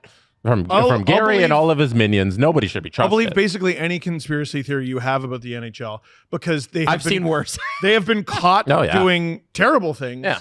And then when confronted about it, did nothing and got snooty about even being asked. You couldn't make a Reddit thread that resembles the real thing that happened with Colin Campbell's emails. Yes. Like that is a conspiracy theory that's just real life that he did. That's just awful. It wouldn't pass as a script for a terrible movie. Yeah. Like you couldn't. If somebody my son's getting too many penalties. If somebody's random numbers, Twitter, John82222 tweeted that, a guy who's in NHL head office is trying to get penalties away from his son, nobody would believe that. What? You'd scroll past it. But that's you're just being salty. You're just being a hater. Yeah, exactly. You're just being a man. It's he's in the Hall of Fame. So weird that his kids' team has gone to 3 straight cups too. Man, that's crazy. Yeah. That's crazy. Wait, he was the head of player safety. That's crazy. That's crazy. Right. Crazy. So, Steve, if you're coming from the perspective like, he was suspended and they're cheating, like, I guess that's a fair argument that you just don't trust them and they're evil. Well, no, they're all about due process when it comes to people they don't like. Mm-hmm. But around the league, dude, like you said, the Kucherov stuff, the Stone stuff, the this and that and that and that. By the way, screw Evander. What? I have to be honest with you. I am on your side more than Jesse is when it comes to the Ekblad stuff. I think they absolutely knew when he was getting suspended. Come on. I think they knew a week in advance. Come on. Yeah, but how does that help? Because it makes, first off, Ekblad's contract is expiring. I think you make a great point. But I do think if you lean more into a trade like that, knowing that that's going to happen, I think you do. It's my opinion. I can't prove that. Yeah, that's just how I feel. I'm just saying what I would do if I was a general manager. I would try to find. I would do what Lou Lamoriello did. Try to find your way around every effing rule out there. Or is that a rule? Well, where are the blind spots in that rule? Cool, let's exploit that. That's what you should do. I think Bill Zito did that. And I don't disrespect him for that. I think that's a great thing. You wouldn't believe the stuff I've seen behind the scenes, and you wouldn't believe the people within teams. Like, oh, how could that person think they have an influence? Like trying to get guys suspended in the middle of the playoffs. Like you wouldn't believe. Play fair. What are we talking about? If you're not cheating, you're not trying. And the Florida Panthers try harder than anyone in the league. Yeah. Right? So my thing with the suspension is that, like, on paper, there's no competitive advantage they gained in terms of like salary cap or not having the guy. Like, whether you want to debate whether Ekblad got that time off and got an advantage that way, I'm like, yeah, he probably did. He did. Like that's whatever. Unintentional. But those are the rules. Like, it sucks that it's only 20 games that happened out of that timeline. But we can't know either way, like, if who's right or wrong on whether they would have made the Seth Jones trade if he was suspended or not. Here. Because they could have made that trade whether he was suspended or if he was suspended. Like, and they made it before the suspension, so who knows what would have happened there. I'm gonna throw something out there. We can't know. That just makes sense to me. If you were suspended for using performance-enhancing drugs, that means you played. Yeah. Using performance-enhancing drugs. Yes. That dude scored goals, got assists, laid hits, damaged his opponents. With performance-enhancing drugs in his system, I think if you have a player on your team who gets caught using performance-enhancing drugs, yes, they should be suspended for that amount of games. You should also be docked points in the standings. 100%. The points you got in the standings are ill-gotten goods. You had a person in your lineup under performance-enhancing drugs. What is the argument against that? How many? I don't know. That's a great question. That's a great question. I don't want to be the one making that call. 5? I'll tell you that. 5? You couldn't pay me enough to be I like, don't how think- many points are we docking them? I don't think the suspension was enough. I don't think 20 No, games of course is a fair suspension for somebody who's literally cheating the game. Shane Pinto's, whatever happened with Shane Pinto, he didn't bet on those games. It was someone else. He was an idiot and gave somebody his login. Yeah, and like, shit, but and friggin', and then The NHL loves to hammer guys who are just idiots. Yeah. You do pay a stupid tax. Also, Now, then by the way, no one out there is going to agree with me at all on the Ekblad stuff because the Panthers fans, the par of the course is just hate on the Panthers. Like everybody's on your side right now. they should be. By the way, they should be hated on, and because they're winners. Winners need to be hated on. How about this? How about Nobody this? agrees with me about How about this? Ekblad. Before Aaron Ekblad was suspended, he was on a 6-game point streak. Yeah, I think this guy's in the best shape of his life. Aaron Ekblad should not have played a single game in the Stanley Cup final. The suspension should have been you're done till next year. You cheated. He literally cheated our game. 23 minutes and 7 seconds on performance enhancers. 25 minutes and 37 seconds on performance enhancers. Yeah. 21 minutes and 17 seconds on performances. 25, 24, 23. And there's just nothing. Yeah. No, I but 100% fuck agree with Evander. that. Yeah. Sorry. I 100% agrage. And it helps that the dude's son works for the Panthers. I would love to know. I would love to know because most steroids, if you would, most steroids are 5 to 9 hours before they leave your system, right? So like it's like real quick. Some of them are like longer, a few days. I would love to know what the effects of building up that muscle, how long that lasts. Well, right? I mean, Because I feel like it would be a couple months at least. It's been said that today it's not a piss test or a blood test or whatever. It's a IQ test because like it's just so easy to hide. Now, and some guys are not smart enough. John Jones. To not get caught, and when they do, they say it's tainted beef. Canelo Alvarez, and guys still get caught, but I think there's plenty of guys out there who are on this stuff. To explain that on how it's an IQ test, I believe this is how it works, but you get 2 no-notice drug tests between training camp and the playoffs. They do it in the OHL too. I've seen it. Oh, yeah? Yeah. Nice. When I worked for the Steelheads, this guy comes off the ice. Woo, big win. Oh, come into the room. Oh, wow. So for NHLers, you get 2 no-notice as an individual from the start of training camp to the start of playoffs. And then you get 2 no-notice as a team for that same time period. So if you go through those 4 drug tests, and let's say all of your no-notice ones are out, you're done by like March, you're good. Yeah. You're good until the playoffs when they have no notice test throughout the playoffs for random players. But if you want to cheat the game and you got all of your drug tests out by December, they don't test you anymore because they're not allowed to under the CBA to test you more than those 4 times. And you know what? Let's be honest. They don't want to test you. They don't want the Ekblad thing was like guys, hello. Please don't test positive for this. We don't want to suspend you. They don't want to. Now, here's what complicates things a little bit this upcoming season: the Olympics. Yes, that's where we're gonna have a lot of thin NHL players. Yeah. All right. Oh man, looking slim and trim. He's down 10 pounds. Drug tests these days in the NHL, the way the rules are, are you stupid? Yeah. Like, don't get caught. And Aaron Ekblad got caught somehow. Are you dumb or stupid? Like all that to say, and I will just come out and say it. Even if it is bullshit and kind of cheating from Evander Kane, I don't care. Yeah. Until you care about the rest of them that are obviously doing the same thing. Can I just check? How does it feel to have a full diaper, Steve? It's actually pretty freeing. I'm letting it hang off the back of my chair. What's it like to have Panthers living rent free in your head? Man, it's such a good chirp, right? Yeah, it's so good. I 100% agree with that Evander Kane thing. Just fucking leave it. Yeah, they're going to leave it. Now, Eric Robinson, 32 points in 82 games, has re-signed a 4-year extension with the Canes, $1.7 million. That's pretty good value. Mm-hmm. That is $700,000 less than David Kampf. Remember, it's always about the Leafs. He was a good acquisition for them. Was he not with the Blue Jackets? And I want to say he was like making too much and something. His career sort of arrested development and it was revived by the Hurricanes. Jonathan Toews has also re-signed right before the show started. Signed, exactly. Contract, this is with the Winnipeg Jet, includes a $2 million base salary. And CJ has said basically the way to look at this is if Jonathan Toews is healthy, he's a $5.25 million player. Oh my God. Wow. What? Yeah. Wow. So here it is. You get $550K each for 20, 30, 40, 50, and 60 games played.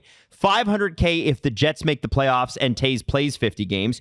$250K each round 1, 2, and 3 if they win them, with Toews playing at least 50% of those games, and $1 million bonus with Toews playing 50% of those games if they win the Cup. So if the Jets win the Stanley Cup, he plays 50% of the games and he plays at least 60, it's 5.25. But otherwise, it's likely far less. Yeah. Dude, if it's 5.25 and they win the Cup, like who gives a good gosh darn? Yeah. But and they can afford, like if they go over the cap, who cares? This cap's going up. Doesn't matter. The $550K at 20, 30, 40, 50, 60 games plays, that's going to add up quick. Yeah, that's what if I he's mean. healthy. Yeah. That's expensive. Yeah, but it's not a foregone conclusion. Oh, totally. This player, again, like it's not like Landeskog. Landeskog was working with the Avalanche for the whole 3-year process. Mm-hmm. Toews, like, is he even going to begin the season with the Jets? Like, yeah, he's coming to training so camp. he's going to training camp, but like, would he even be eligible for a conditioning stint with like the Manitoba Moose? No, he doesn't need any of that. So hold on. How do you know? If Toews plays Play him. 50 or 60 games, if he plays 60 games and the Jets make the playoffs, he's 5.25. Oh, that's what it is. I just did some quick ad. Okay. I mean, listen, it might be incredible. Yeah, but that's a big leap of faith. There are guys who have been playing well. Dude, Matt Duchene has been in the league this whole time. He's coming off an 80+ point season. Mm-hmm. He's younger than Toews, and that dude's making 4.5. Yeah. It's a leap of faith. If the Winnipeg Jets win the Stanley Cup, or is it go to the Stanley Cup or win it? I think it's win it. He's a $7 million player. Yeah. That's shit. That's ridiculous. Yep. What the hell are they doing? Well, next year, if we're sitting in the Sport Check studio here at Maple Leaf Square and the Jets are Cup winners, are going to be like, good for them. Good for them. Smart. It actually Brilliant. doesn't mean anything if you win the Stanley Cup. Best story. Shoe in for the Masterton. Yeah. Give him the Conn Smythe, man. Give him the heart. Give him whatever. Signs with his hometown No, team. ignore me. Like, if you win the Cup, like, who cares? Yeah. But I've met him once. He's very nice. Very, very nice guy. Really liked him. There's also, did you read his GQ feature? I did. Yeah, it's pretty good. It was. I think I respect the the whole thing about trying to find different answers after exhausting all of yours. I'm always skeptical of people that are like, oh, you need to do your own research on Aaron Rodgers. It's a good thing we don't do an NFL podcast because I would have crapped out on it. I literally just texted Adam. I'm like, Adam, I'm so sorry about your stupid football team. That was all I said. He goes, no, they didn't. They signed Rodgers. I'm like, Adam, I'm so sorry. I was hoping he would just be like, no, I don't want to play there. Like, I was hoping they get spurned. They save them from themselves, please. Another 9-8 season. He's going to play 2 or 3 so shitty games, and then that'll be it. No, you were making a point about the GQ feature. I respect the fact that he worked so. I think for me, it's that he worked so hard to get back, and he wanted it. Like, it really did look like this was it. And I feel like just the fact that he puts on a jersey and plays next year, what a victory. That's really cool. That's all I want to say. I think I like, however it is you find your way back. And he doesn't like spurn Western medicine. He's not like, doctors are trying to kill you. He's just like, hey, there might be another option here on top of what I'm already trying because this shit is weird. He's got a weird condition, man. Yes. And I mean, listen, back problems, right? Have you ever gotten acupuncture with the little electricity in it? That's not Western medicine. Yeah, and they poke it right into your ass cheeks and you're laying face down on the table. There is a moment where you go, how did I get here? Yeah, I've had that done too. With the acupuncture with electric shock, and then they make your muscles like. It's almost annoying that it works. Yeah. You're like, oh man, really? This is the answer? I'll have to do it again. Now I got to do it again? Yeah. Now, there are a few other signings we're going to get to, but I want to shift focus, guys, to the Toronto Maple Leafs for a second. Hell yeah. Because we really ignored a big story on purpose last episode. And I just thought, let's save that because it'll still be a story on Friday. Sure enough, it is. And we also have way too many fun things to talk about with the Edmonton and Florida game. And that is the Mitch Marner conversation about how this deal might not get done July 1st. So the rumor out there, just for anybody that doesn't know, is that Mitch Marner might, in some people would call this dragging it out. Some people would call it doing their due diligence. Yep. That July 1st, the Marner camp's going to get a bunch of offers. And they're going to say, okay, we like city A, city B, city C. And maybe more.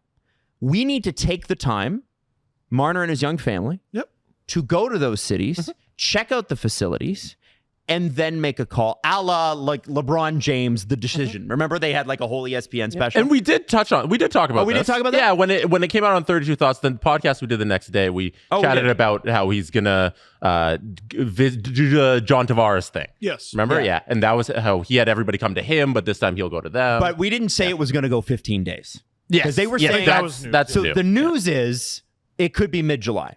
So Friedge said, I wonder what CJ said on the CJ show. I still don't know. But Friedge said, listen, the issue becomes, if you do that, good plan, but one of your favorites might come in and go, you got till 6 o'clock tonight.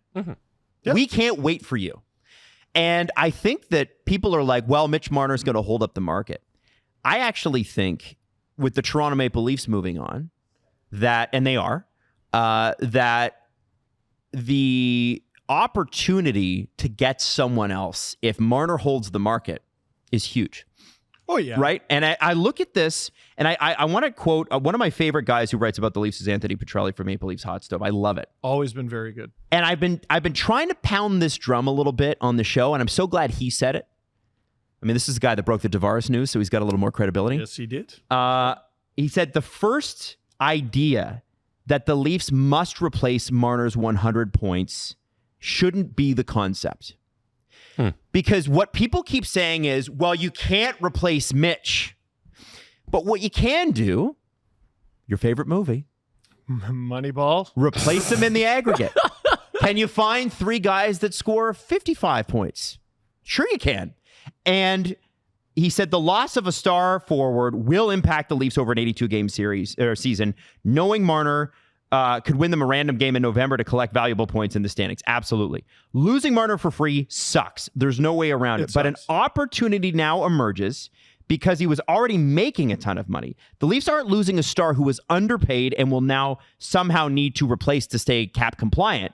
They are losing a star who makes substantial money and they now have the cap space available to fill multiple holes. Now, Anthony goes into this is a 3-part series, which he hasn't completed yet, but he goes into the areas that, that the Leafs are going to have a hard time with. Special teams going to be bad, right? You got to replace, you got to figure out who's running point on the power play. Maybe Morgan Rielly becomes valuable in that spot again. First PK, first PP. You're going to need a first PK as well. Yeah. Say PP again. PP. It's good. It's all right. Feels good. It's like the McDavid hat. My point is, I want people to reframe this in their head.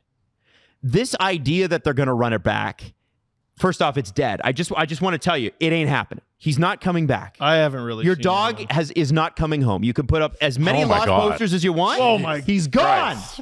He's gone. Adam Wild. That's lost dog, please return if found. No. Lost Mitch is lost. He's gone. He gone. Now, can you adopt another dog? Maybe a few. We also learned nothing from the Vegas experience, huh? What's that? Well, there are guys who just because they haven't done it in the NHL before does not mean they can't. There are guys like William Karlsson, the nothing guy in Columbus, 40 goals. That's a great one. There are guys who have only played on the fourth line, can play on the third. Only guys who have played on the third line can play on the second. Elite and third so liners, you might say. Elite, I just don't think that's a thing. I don't believe in the concept. Can I say that we haven't talked to Justin Bourne in a really long time. He was on the show years ago. The only thing I want to ask him is when he tweeted out, wow, the guy that let William Karlsson go in Columbus should be fired. And the guy who let him go tweeted at Justin and then deleted his Twitter account. I want to ask him about that interaction. I feel like I've talked to Justin really recently, but it's because I listened to his book. Oh, okay. There you go. So I think that is how the Leafs need to look at this. And that's why you see Jonas Siegel put out an article. I think Anthony Petrelli is going to follow up on his. Big names you can sign and under the radar names you can sign. And Jonas Siegel had names like, I hate this one, Anthony Beauvillier. Because Anthony Beauvillier has been a suitcase and never worked out anywhere until you put him on a first line in Washington. Well. Okay. Oh, wow. Man, that's so great. You looked good next to Ovi and Dylan Strome. That's awesome. I guess what's confusing to me about him is why is he a suitcase? Well, exactly. And I don't want that on the Leafs. A guy I am interested in from the Capitals is Andrew Mangiapane. Breadman. That's interesting. I am interested in that player. What's going on with you? Your career got a lot better in. What are you going to do when they sign Beauvillier? What are you going to do? I'm going to turn into his biggest fan. I'm going to be like, man, this is Alex Kerfoot 2.0. I hope you all are ready. No. I think Brad Treliving. No? What do you mean no? Beauvillier is a busy nothing. No. Come on. And I loved him in the playoffs. My new favorite player. Yeah. Beauvillier? Yeah. Stop. I'm going to do it just to annoy you. You know how bad I wanted Mason Marchment to be a Leaf just because of how much Drew hates him? It would have been great. I want Matt Duchene to be a Leaf because of how much Drew hates him. I think Brad Treliving is going to look at that free agent pool of players and say, I have to do my work in the trade market. Because we'll get to the Matt Duchene stuff. Slowly guys are just coming off the board and it looks pretty depressing out there. Yeah. And I feel like Brad's in enough trade rumors and he's done enough big deals in his career that he's going to go that route to try and get the guys to fill out the Leafs team. So that is a great point, Jesse. And that brings me to what? What do you trade? People are like, well, the prospect cupboard's bare. It is bare. So I want hockey trades of the guys on the team. Yeah, tell me how a DNA change doesn't mean somebody on the roster. And that brings me back to my favorite guy who needs to move on from the DNA. People are talking about, well, if Tavares doesn't sign as this, then we got a DNA change coming. That guy had 38 goals, guys. Yeah. I know he wasn't spectacular towards the end of the playoffs. None of them were. But 38 goals. Morgan Rielly's the guy. You want DNA change. Morgan Rielly's the DNA. Can I give you something that Morgan Rielly is Kyle Dubas's dude, by the way. He is his dude. He signed him. He's like, I can't. When he signed Morgan Rielly, because he loves Morgan, Babcock left. The only player he shouted out was Morgan Rielly. Dubas signed Morgan Rielly to an extension a few years later and was like, we could not be happier to have this guy in our lineup and in our dressing room. He's a great guy. And nobody ever disputes that. But if you were talking about a player who probably does have a little bit of value because of how he performs in the playoffs, he does well in the playoffs. Not in Game 7. You're right. Doesn't have... He scored in Game 7 in 2022. Anyway. Doesn't have much of a role in Berube's system. At least last year didn't. Doesn't kill penalties. Was playing 20 or 30 seconds a night on PP2 with Oliver Ekman-Larsson. Yeah. That, to me, you start with guys like that. Can I drive you nuts? Did Dave Nonis not draft Morgan Rielly? It was Brian Burke. So I was about to say to Adam, Morgan Rielly has had 5 GMs in Toronto. Wow. Dubas was his 4th. That's crazy. That is Burke, Nonis, Lou, then Kyle. And now it's Brad. And I will always welcome Morgan Rielly back. I will always have a strong affection for the man and all the great memories he's brought. But if we are talking about a DNA change, we are talking about a guy like that. Can I make you so damn mad? And by the way, Chris Johnson said, hey, you know those no trade, no move clauses? Those are just kind of there. If the team wants to move on, they'll find a way. And this is where I asked the Leafs to be a little bit ruthless. Not a little bit, a lot ruthless. You got to make people mad. Can I make you completely furious then? Please give it to me. Here's what I'm starting to warm up to. Carl O'Reilly for a whole year? Oh. You're gonna hate it. Actually, if you say what I think you're gonna say, I've been thinking about something this morning that might even be crazier. But go ahead. There's no goalies available. Kevin Papetti has floated that. That's stupid. That's your strength. You do not deal from a strength, and I love Kevin. By the way, think I agree. That's not you. I think I agree. I love turning on a Leaf game and going and not worrying about who's in net. Both of them are injury prone. No. That is, yes. And I love you, Kevin. That's not a shot at you. It's one of the things I enjoyed the most about this past season is turning on a Leaf game. You don't have to worry. Nothing pissed me off more. I was driving. I had to listen to like a handful of games on the radio this year because of the book tour. I'm driving home, and it's the first minute of a game against Buffalo, and Hildeby got scored on in the first minute. And I was just like, but the other like 75 games of the season, you have a chance to win every single night. Let me just be a nut job for a second. You're not going to get anything. What are you What if, let me just be a nut. Let me be a complete nut. It's Stolarz, 1 year of Stolarz for Skinner plus. What are you getting from the Oilers? I don't know. McDavid. Okay, McDavid. There it is. Well, McDavid, I think straight up makes a lot of sense. Yeah. No. You need to actually. The Oilers would need to. Oilers have to sweeten the pot. Yeah, we want Hyman back. No. Listen, I'm just getting a little nuts. Because there's like 3 goalies available. Yep. One of them you're gonna have to offer sheet. Yep. And if you don't get any of them, what do you do? They love Matt Murray. They weirdly love Matt Murray. I think. I wonder if they could look at him as the backup. No. And I think he's a good AHL guy. I'm trying to help your idea. I don't believe this. I think you said trade Stolarz. You can't do it. You can't do that until you've got Artur Aktimov ready. Hildeby's older than people think. I don't think people realize how old. Yeah, but like 40. even Aktimov, he's 40. Yeah, he's 40. Yeah. Aktimov fell off a little bit after a really hot start. Listen, that's what I mean. He has to be ready. If you're getting creative with this team, I think you have to look at everything. Everything includes goalies. I don't love it. I think you're looking at DNA change. Is Morgan Rielly the best player from the 2012 draft? Philip Forsberg. Yeah. You're taking Philip Forsberg. All day. Is Morgan Rielly the second best player from the 2012 draft? He's certainly top 5. When Burke said I would have taken him first after he picked him 5th, a lot of people were like, yeah. He was right. Go look at who are the 4 guys drafted ahead of Rielly? I will sort. I'll give you the four guys that are ahead of him. 3 guys ahead of him in points. Forsberg, Hurdle, Teravainen. That's it. 3 forwards. Yeah, 2012 draft. He's a defender. 2012 draft went Yakupov, Ryan Murray, Alex Galchenyuk, Griffin Reinhart, Morgan Rielly. Rielly was the 3rd defenseman. That's nuts. In terms of games played, if we sort that way, Morgan Rielly is number 1 amongst players from the 2012 draft. Cody Ceci is 2. Tom Wilson is 3. Jacob Trouba 4. Hurdle 5. Damon Severson 6. Forsberg comes in at 7 in terms of games played. Like there's some really good pick. Like Hampus Lindholm went the pick after Rielly. Yeah. Not a great draft. That's what I'm saying. It's terrible. Yeah. He did a great job selecting Morgan Rielly. And that's why I'm looking at... It's probably the second best pick. Maybe Hurdle. I don't know. This draft in 2025 is so chaotic because the projected first overall pick in Matthew Schaefer played, I think it's the exact same amount of games Morgan Rielly did in his draft year. Rielly played 17 games. I remember when the Leafs picked him, I stayed up till like 3 a.m. I was in Scotland.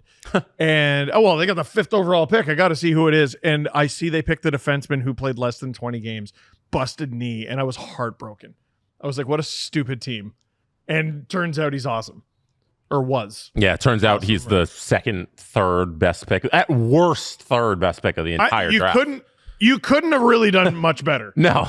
Than you did. Unless you're getting Forsberg or maybe Hurdle or Tom Wilson, and even then we're like, you probably want Morgan Rielly. Mm-hmm. Yeah. Anyway. I just think we gotta, if we're, and again, I think this coming year is a step back year. I think you step back. I think you in the regular season. Yeah, sure, in the regular season. And you see what you get out of them in the playoffs. You have to make the playoffs. Yes. But if the Leafs are a wild card team next year, it won't surprise me. With that decor and that goaltending, you'd have to actively try, I think, to miss the playoffs. 100%. So that's why you don't trade the goaltender. Right. Yeah, just to clean up this conversation before the comment section yells at us. Correct answer out of all of that, Andrei Vasilevsky. Oh shit! When was he picked? I was sorting by games played and goals and points, and he didn't come up at the top because he's a goaltender. Andrei Vasilevsky was selected 19th overall in the 2012 draft. He wins. That's he's crazy. He's the best pick from the 2012 draft. Any goalies ahead of him? No. I know Malcolm Subban, I think, was in this He draft. was a first rounder, but he was picked 24th after. overall. Oscar Vasilevsky Dansk. was the first goalie off the board, 19th. Oh, He wins. Heavens. Just before all the comments correct us, he wins. Cool. All right. Wow. Adam doesn't care. One hard one. Yeah, it's a hard one. Yeah. So and then everyone else. So the other Leafs news out there is obviously Tavares. The Leafs want to do a Tanev style deal with him. Okay. What has apparently muddied the water a little bit is that a guy that scored 12 less goals than him, Brock Nelson, got 3 years at 7.5. Well, and then there's Matt Duchene, who signed 4 years at 4.5. And which is well below, I think, what Matt Duchene's value is, but he liked Dallas. But Matt Duchene is also still making money from Nashville. Yes, because he was bought out. Yeah, so his I think he's going to make $12.5 million in real dollars this season. It's stupid. Wow. He's okay. He's okay. flush with cash. Yeah. He can buy so many country music albums with that. He can buy a country bar. He could get Zach Bryan to play in his backyard. 100%. I saw yesterday, he has a custom hockey stick with guitar strings on it. And I had 2 thoughts at the exact same time. 1, hey, that's pretty cool. 2, man, he must get chirped to shit for that. Dude, if I was in a playoff series, that would be every single time I was on the ice with him. I think you could do better than nice that. Lame stick. No, You could do better than that. He's such a stick nerd. With Duchene? Oh, yeah, you could definitely do better. There's some other things you could probably go at. Oh, yeah, and I'm sure he's heard them since he was a kid. You know what he hasn't had since he was a kid? A custom guitar string hockey stick. Oh, my God. Marchand would have had a field day with that. Yeah, that's true. I had no idea. That was news when you sent that picture. I had no idea he had that stick. I didn't either. It was, I think, Pete Blackburn posted it. Play me a tune. Play me a tune, Matt. On your stick. Play me a tune. Just every shift. Yeah. All over him. So Tavares, the Tavares deal is not done. The other deal that's not done is Matthew Knies. Now, there was a report out there, I think it was Nick Alberga had it, where he said that, that both sides are pretty far apart. I'll admit that I also heard an outrageous number. Kipper had it too in the Star. Yeah, I have to say, when you get into negotiations like this... What was the number in the Star? Did he have a number in the Star? No, Kipper had that they were very far apart in negotiations. He wrote that. And I mean, it kind of makes sense. You're far apart in negotiations until you're not. Yes. And hey, listen, if we all want Matthew Knies at 7, 7.5, 8, whatever your number is, at over an 8-year contract, his camp's going to start at $3 or $4 million above that. And the Leafs are going to start at $3 or $4 million below that. And then they will slowly inch their way to whatever. And here's the thing. The lack of real deadlines here has...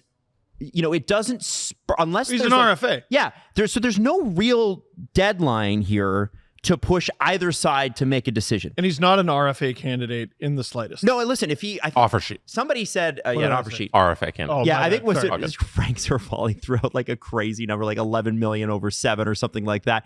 And for Knies? For Knies. If that happened, like I'm not I don't even think that's mad. going to happen. It's But just if funny. that happened, Yeah. you just kind of go, all right, we'll see ya. Like I don't know how. And when I hear that number, I say, sure, that's how negotiations work. Sure, me too. I think so. My point in this that's is don't exactly get freaked out about it. It's June 20th. Yeah. Don't be worried about Matthew Knies signing a contract. I'm also There's so much time. I'm going to talk to Leaf fans. It's time you stop being so friendly. Us against the world. There are people planting information to try to hurt the Leafs. Absolutely. Yes. 100%. The us against the world. No one likes you. No one is going to like you. Just look at it that way from now on. They're free clicks. Just throw out 100%. Throw out your thing, include the Leafs, you get clicks. Yep. And people use that all the time. What article are you more likely to click? Matthew Knies is going to sign a team-friendly 3-year deal. Matthew Knies is never coming back again. Matthew Knies is never coming back again. Now, he's going to sign for more than Marner. I do want to say you're going to click that one. You're clicking that one. Do that again. I hope they figure out how to spell more than Marner. No, agents are out there planting bullshit. Can you do Mitch and Marner? And at the same time? That's good. That's impressive stuff. Thank you. Of the Utah. Yeah. So that's barely anything. It's just MTH. My head hurts. The Matthew Knies thing. It doesn't look comfy. It's not. Remember, the most likely outcome here is the boring one, which is he resigns with the Leafs. Yeah. Now, he's got to be careful because Toronto, every city's got its characteristics. Toronto doesn't have a problem with people making their money. Toronto has a problem with people who make more than $10 million saying they're underpaid and undervalued. Huh. Toronto is very, like Philadelphia's got its characteristics. Boston's got its characteristics. New York, Miami, everybody's got their, LA's got their characteristics. Toronto's got a very practical streak and a pragmatic streak. You're exceptional at this. You're one of the best in the world. You should get paid like it. But then don't tell me, and this is where you lose Torontonians. Don't tell me that you're undervalued or underpaid, because I don't believe that, and I resent that, and I will react negatively to that. Matthew Knies has got to understand whatever contract he signs, that first off, that has to be the end of it. Shut up about it afterwards. I think he's got different people. The second thing has got to be, you better perform. Yeah. We do expect that if you're going to eat that much of the cap up, like Matthew Knies isn't our sweet. Questions. He's not our sweet boy anymore. Once this deal is signed, he is now, you better friggin' perform, dude. Oh, William Nylander's lack of effort on some goals against were a lot less cute this season.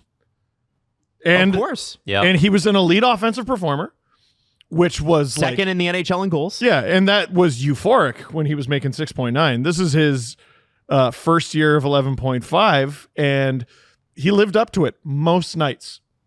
And the nights he didn't, you're like, whoa, what do we pay you for?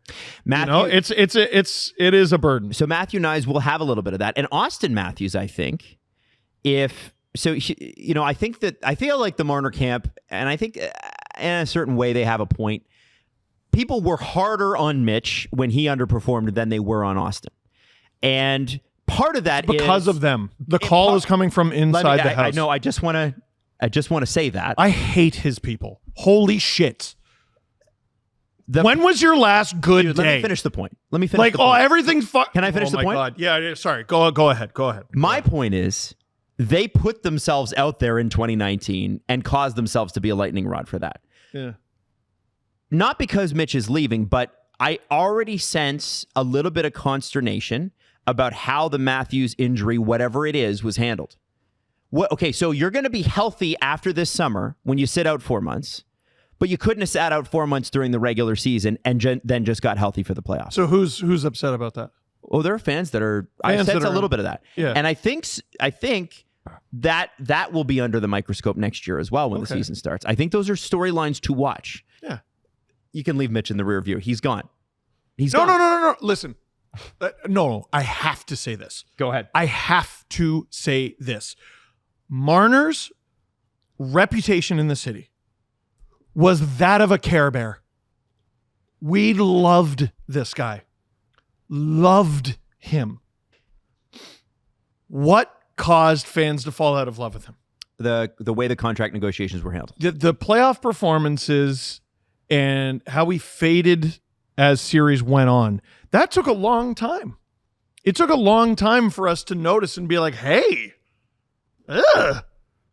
that's bad. To me, it didn't really start until 2021. Montreal. You know, the Columbus, most people were like, dude, it's the bubble. I get it. He had a couple big performances in 2019. In retrospect, I don't 18. get it, but yeah. No, yeah, I mean. But he did have big performances in those series leading up to that. You're right. And it didn't really become a thing until 2021. What became a thing before that in 2019 was his camp. And his camp this, and his agent this on the day Matthews signs his contract, you prick. And his camp this and his camp that. And now there's this thing, I think it was TSN. There's a thought out there that his camp feels disrespected. It's never about Mitch. Never about that guy. Mm-hmm. I used to say, I don't say this anymore because unfortunately it's not true, but I used to say, I've never heard anyone say a bad thing about Mitch Marner. I've never heard anyone say a good thing about his camp. It's your fault. This kid has the reputation he does. It's your fault, and you'll never wear it, and you'll never take responsibility for it. He has to wear it. He has to wear it. It'll never come back to Darren. It'll never come back to the other guys. Yep. Like some of the goofballs he has around him. And at the end of the day, you are a grown-up, and I guess you're responsible for the people around you. But I do, to a degree, feel bad for this guy. I really, really do. Because some of the people around him suck so much ass. Oh my God. I'm like, his camp is mad about this and that you never hear Mitch is mad about. Mm-hmm. That's what I'm so upset about. But unfortunately, you got to get rid of one to get rid of the other. Yep. Good riddance to the lot of you. So anyway, with the Leafs, I look at this and I go, okay, they have an opportunity here. We started this segment with, if Marner holds up the market or holds it up, I actually don't think he will hold up the market. I think he'll hold up a few teams. Maybe a bit. But everybody else will be like, yeah, well, Nick Ehlers is not going to not sign. Somebody's going to offer Nick Ehlers a ton of money. Somebody's going to offer Brock Besser a ton of money. There's going to be a free agent forever. Yeah, we're going to wait till July 15th so Mitch can make his call and then I'll make mine. Yeah. To me, it's two-pronged. It is two-pronged. Like, Marner, I think, is a factor. McDavid's extension, I think, is a factor, even though he's not a free agent until next year. I said it last show. You better be prepared. Yeah. If he is a free agent next year, you better have room. Right. And what do you think these UFAs are? They're signing multi-year deals. Yeah. Right. You don't want to not get McDavid because you tied up Ehlers for too long. Yeah. Yes. You know, it's true. It's 100%. A thing that they got to think about. So I just want to say this. I think if the Mitch Marner thing does play out to mid-July, forget the Toronto reaction of it. If your team is held up by this guy and he ultimately doesn't sign with you, are you mad at him or are you mad at your management for going along? No, that's on you. That's yourself. I think you got to be mad at yourself. Yeah. Which is why I don't think it will be held up exactly until July 15th because nobody's stupid enough to do that. Because it takes a lot of salary cap space to sign Mitch Marner if he wants a lot of money. You're not actually going to sit there with $14 free million and not spend it if you're a GM on July 10th. Yeah. Like, especially that if you're make like sense. the third of three. July 3rd. What am I talking about? July 10th? July 3rd. Yeah. You know? Like, July 2nd, Jess. Yeah, they're going to spend the money. Here's my other question. Boys. Steve, I'm paying attention. This is important. Because here's sometimes I ask a question and I get, I was looking something up. No. How many games has Mitch played in the NHL? A lot. 600? 700? Yeah. What arena hasn't he been to? Utah? Okay. What city hasn't he been to? They played Utah. No, he's played in Utah. Yeah, so you're going to say all of them. He's played in all of them. So my question to him, if I'm a GM trying to court him, is, Mitch, what do you need to know? Because you've been here a few times. Totally. But this is the other thing about that tour that doesn't make sense. It's like, I've been to San Jose. I went to San Jose.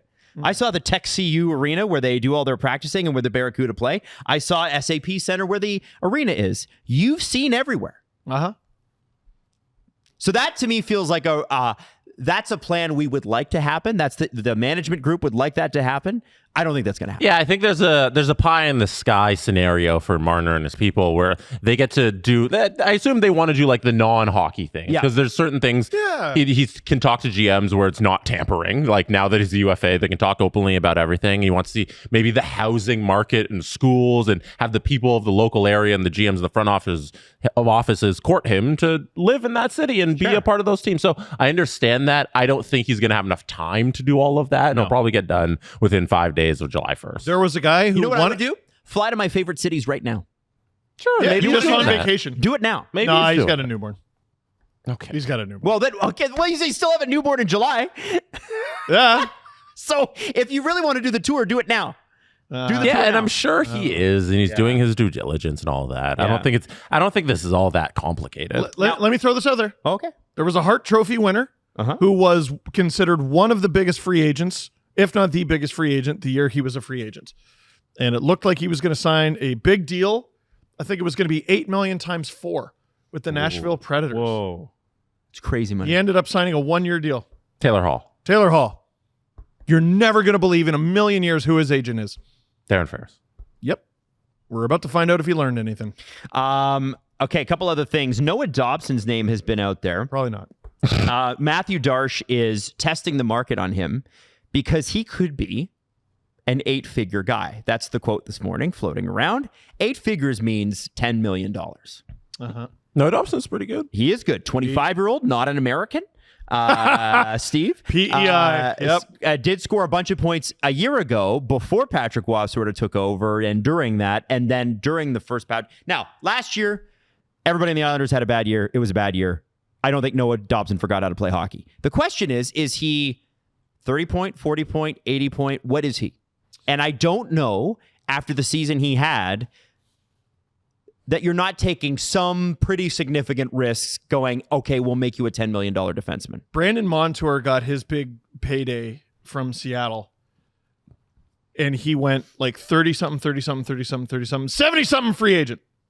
That's how it's supposed to work. And also, Dobson is an RFA. Yeah. So that's great that you want that, man. But things are just, I want more than Kel McCarr. Oh, yeah, for sure.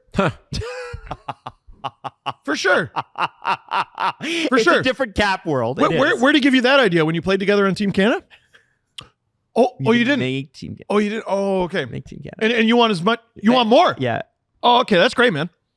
Well, like listen, I love him. He's a great player. You're on. Who makes more, Bouchard or Dobson? Bouchard. What the? Yeah. Evan Bouchard. All the day. 25-year-old out there breaking playoff records. No, Dobson 25 RFA. They're looking for the very similar contracts. One should definitely come in more than the other. Yeah. And I think it'd be an overpay to give Evan Bouchard $11 million. So there's no way Noah Dobson should make $11 million. Yeah. I don't blame him for starting there, but I think it's your job as the new Islanders GM to politely respond, no, but really. Yeah, I think these reports, I think, are along the same lines of the Matthew Knies reports of the conversation. It's negotiation. You start at the fucking moon. Yeah. And then you work your way down and eventually you land on Earth. Now, that's how I think this is done. Specifically on PEI. Noah Dobson's just starting at the top and they'll work their way to something reasonable. So whatever he signs for, I'm watching closely because you know who's an RFA next year at a younger age? Who was on Team Canada?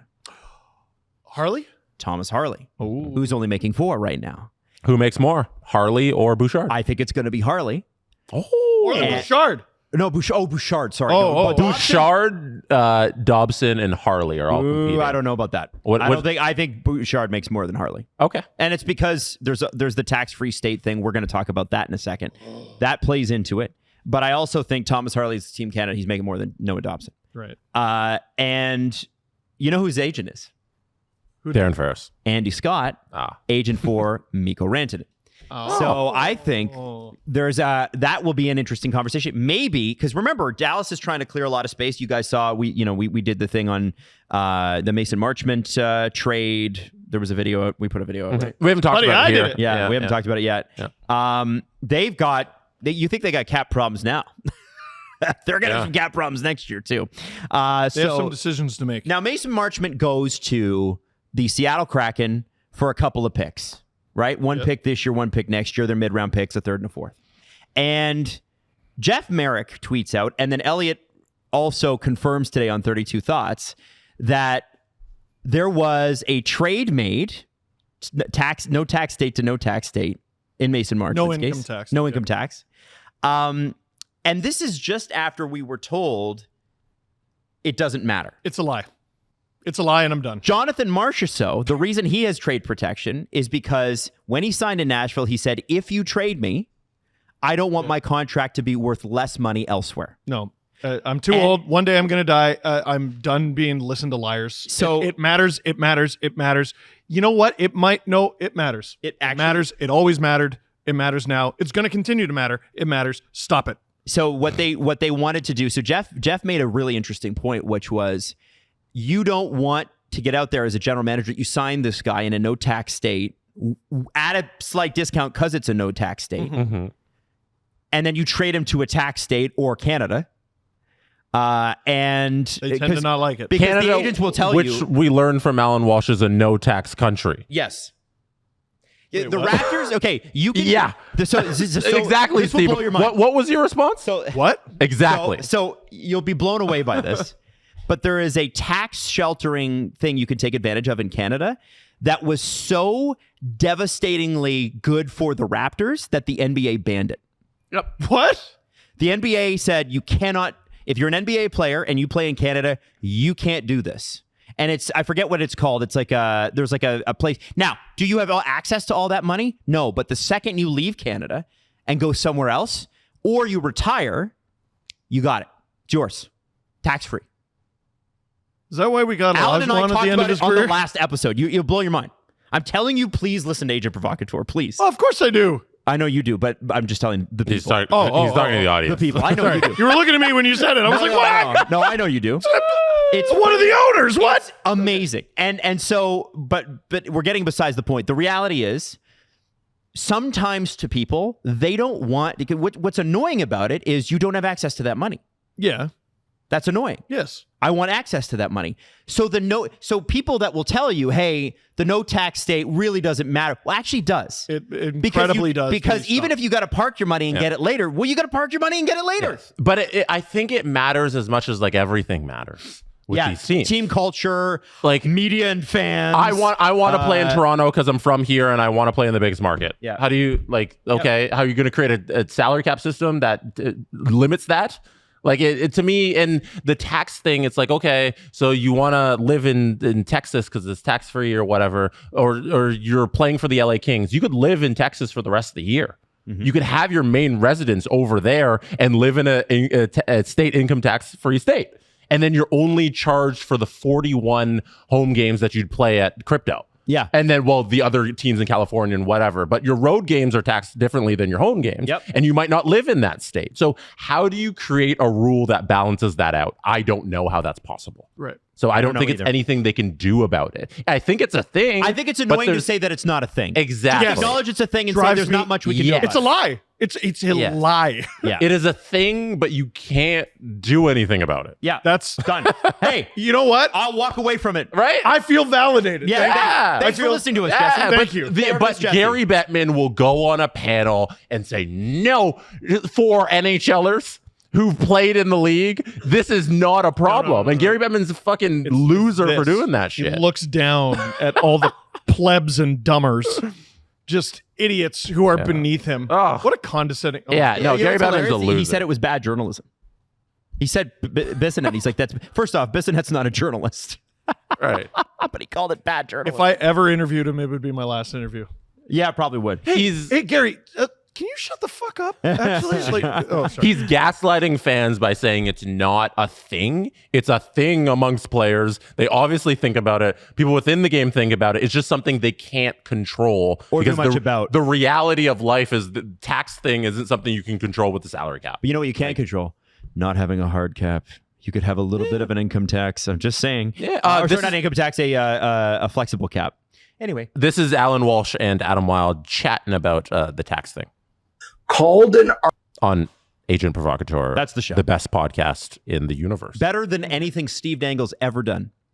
And there is a tax vehicle called an RCA, Retirement Compensation Agreement, that can bring a player's effective tax rate over his time in Canada to around where it would be playing in a no state tax jurisdiction. The media was not informed enough about it to report it accurately at certain times historically.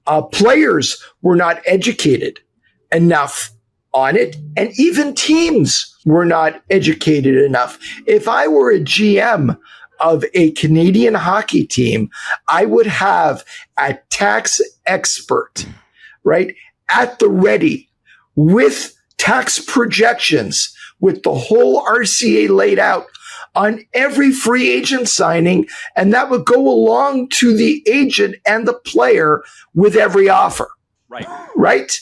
I mean, the team should be more aggressive in promoting RCAs. There are agents and agencies, myself included, that got educated on RCAs when they first started going into practice. And it is a way to alleviate the differences in tax a player will pay over his career in Canada. Mm-hmm. And the NBA, as Adam said, saw RCAs as so much as of an advantage for the Toronto Raptors over every other NBA franchise that they banned NBA players from getting RCAs.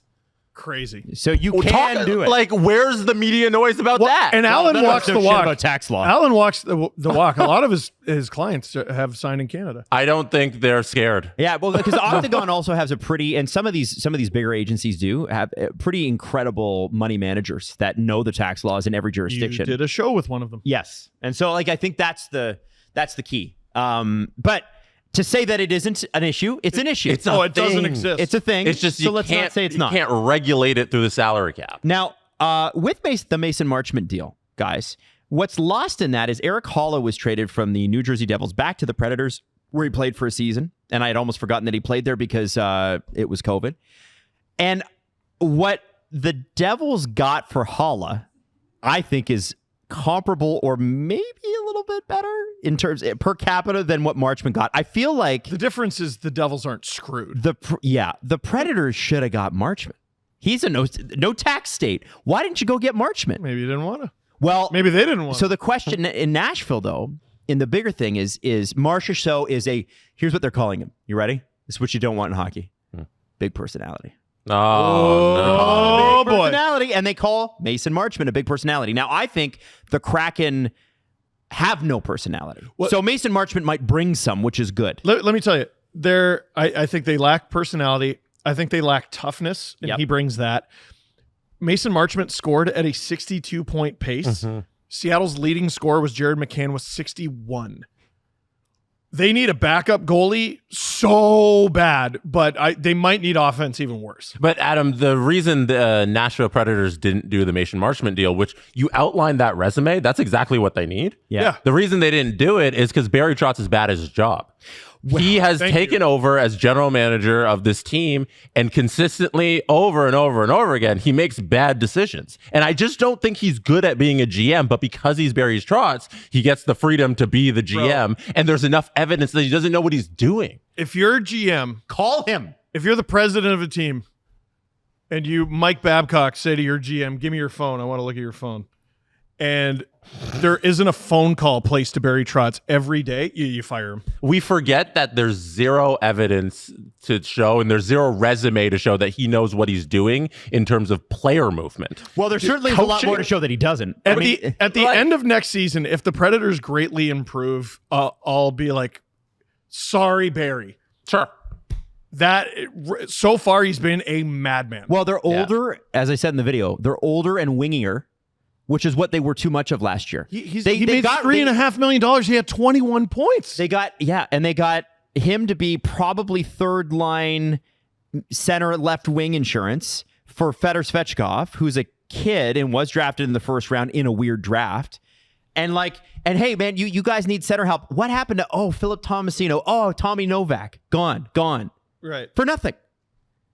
Well, that's the anti-Italian agenda. He got rid of a lot of guys with the Italian last name. In 1985 through 1987, Barry Trotz was head coach / GM of the Dauphin Kings of the MJHL. I think love Dauphin.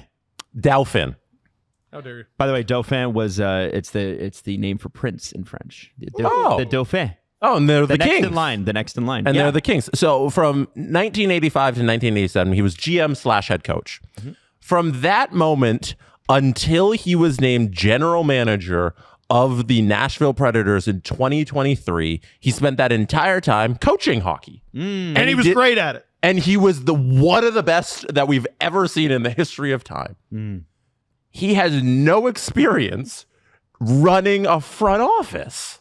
He doesn't know how to do it. He's never done it. And they gave him the top job to do player moves. And he's proven for the last 2 seasons that he's not good at it. Hey, Jesse, though, the thing is, he was a legendary coach, so he must know. There you Here's go. the thing. I always think I've seen GMs step in and do a marginal job coaching. I haven't seen a lot of coaches step up and be a good GM. I think there is.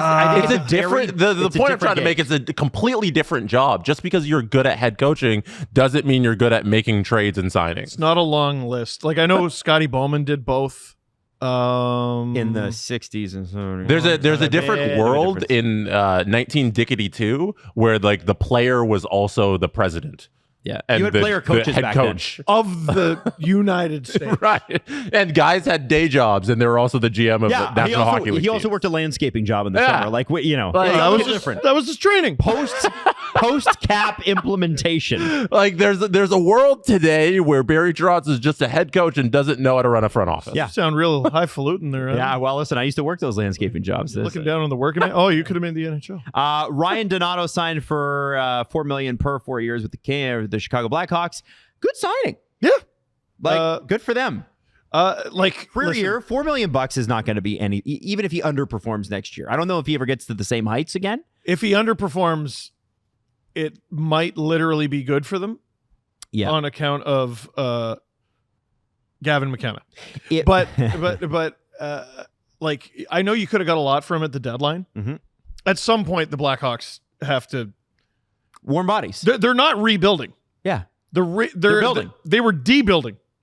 No, tearing it all the way down. Now it's the rebuild. The Blackhawks should be the team. If the Penguins are the only team in the NHL looking to get worse right now, according to a few people. Just not looking. Why to get better. are you not calling them for Ricard Raquel, Brian Rust, and Erik Karlsson? All of them. Put them all on the Blackhawks. Blackhawks. That team has Sidney Crosby on it. Why? How are they? It's an affront to Why are they trying to be worse? Because it's an affront. Because they're rebuilding, Jesse. They're rebuilding, and they're being sold. They have Sidney Crosby, and they're rebuilding. It would sure be great. That's a crime against hockey. If you're selling that team, it'd sure be great to have Erik Karlsson's contract off your books, wouldn't you say? I'm telling you, man. And by the way, Dubas and Davidson have made many deals in the past. Wouldn't it be cool if make a big blockbuster deal? Hey, Kyle, I'll help you out. I'll take that $10 million Erik Karlsson cap hit. He can come play with Bedard. We'll get Rust. We'll get Raquel. You guys get Bad. You get McKenna. Karlsson, Bouchard. Evan Bouchard? Emberson.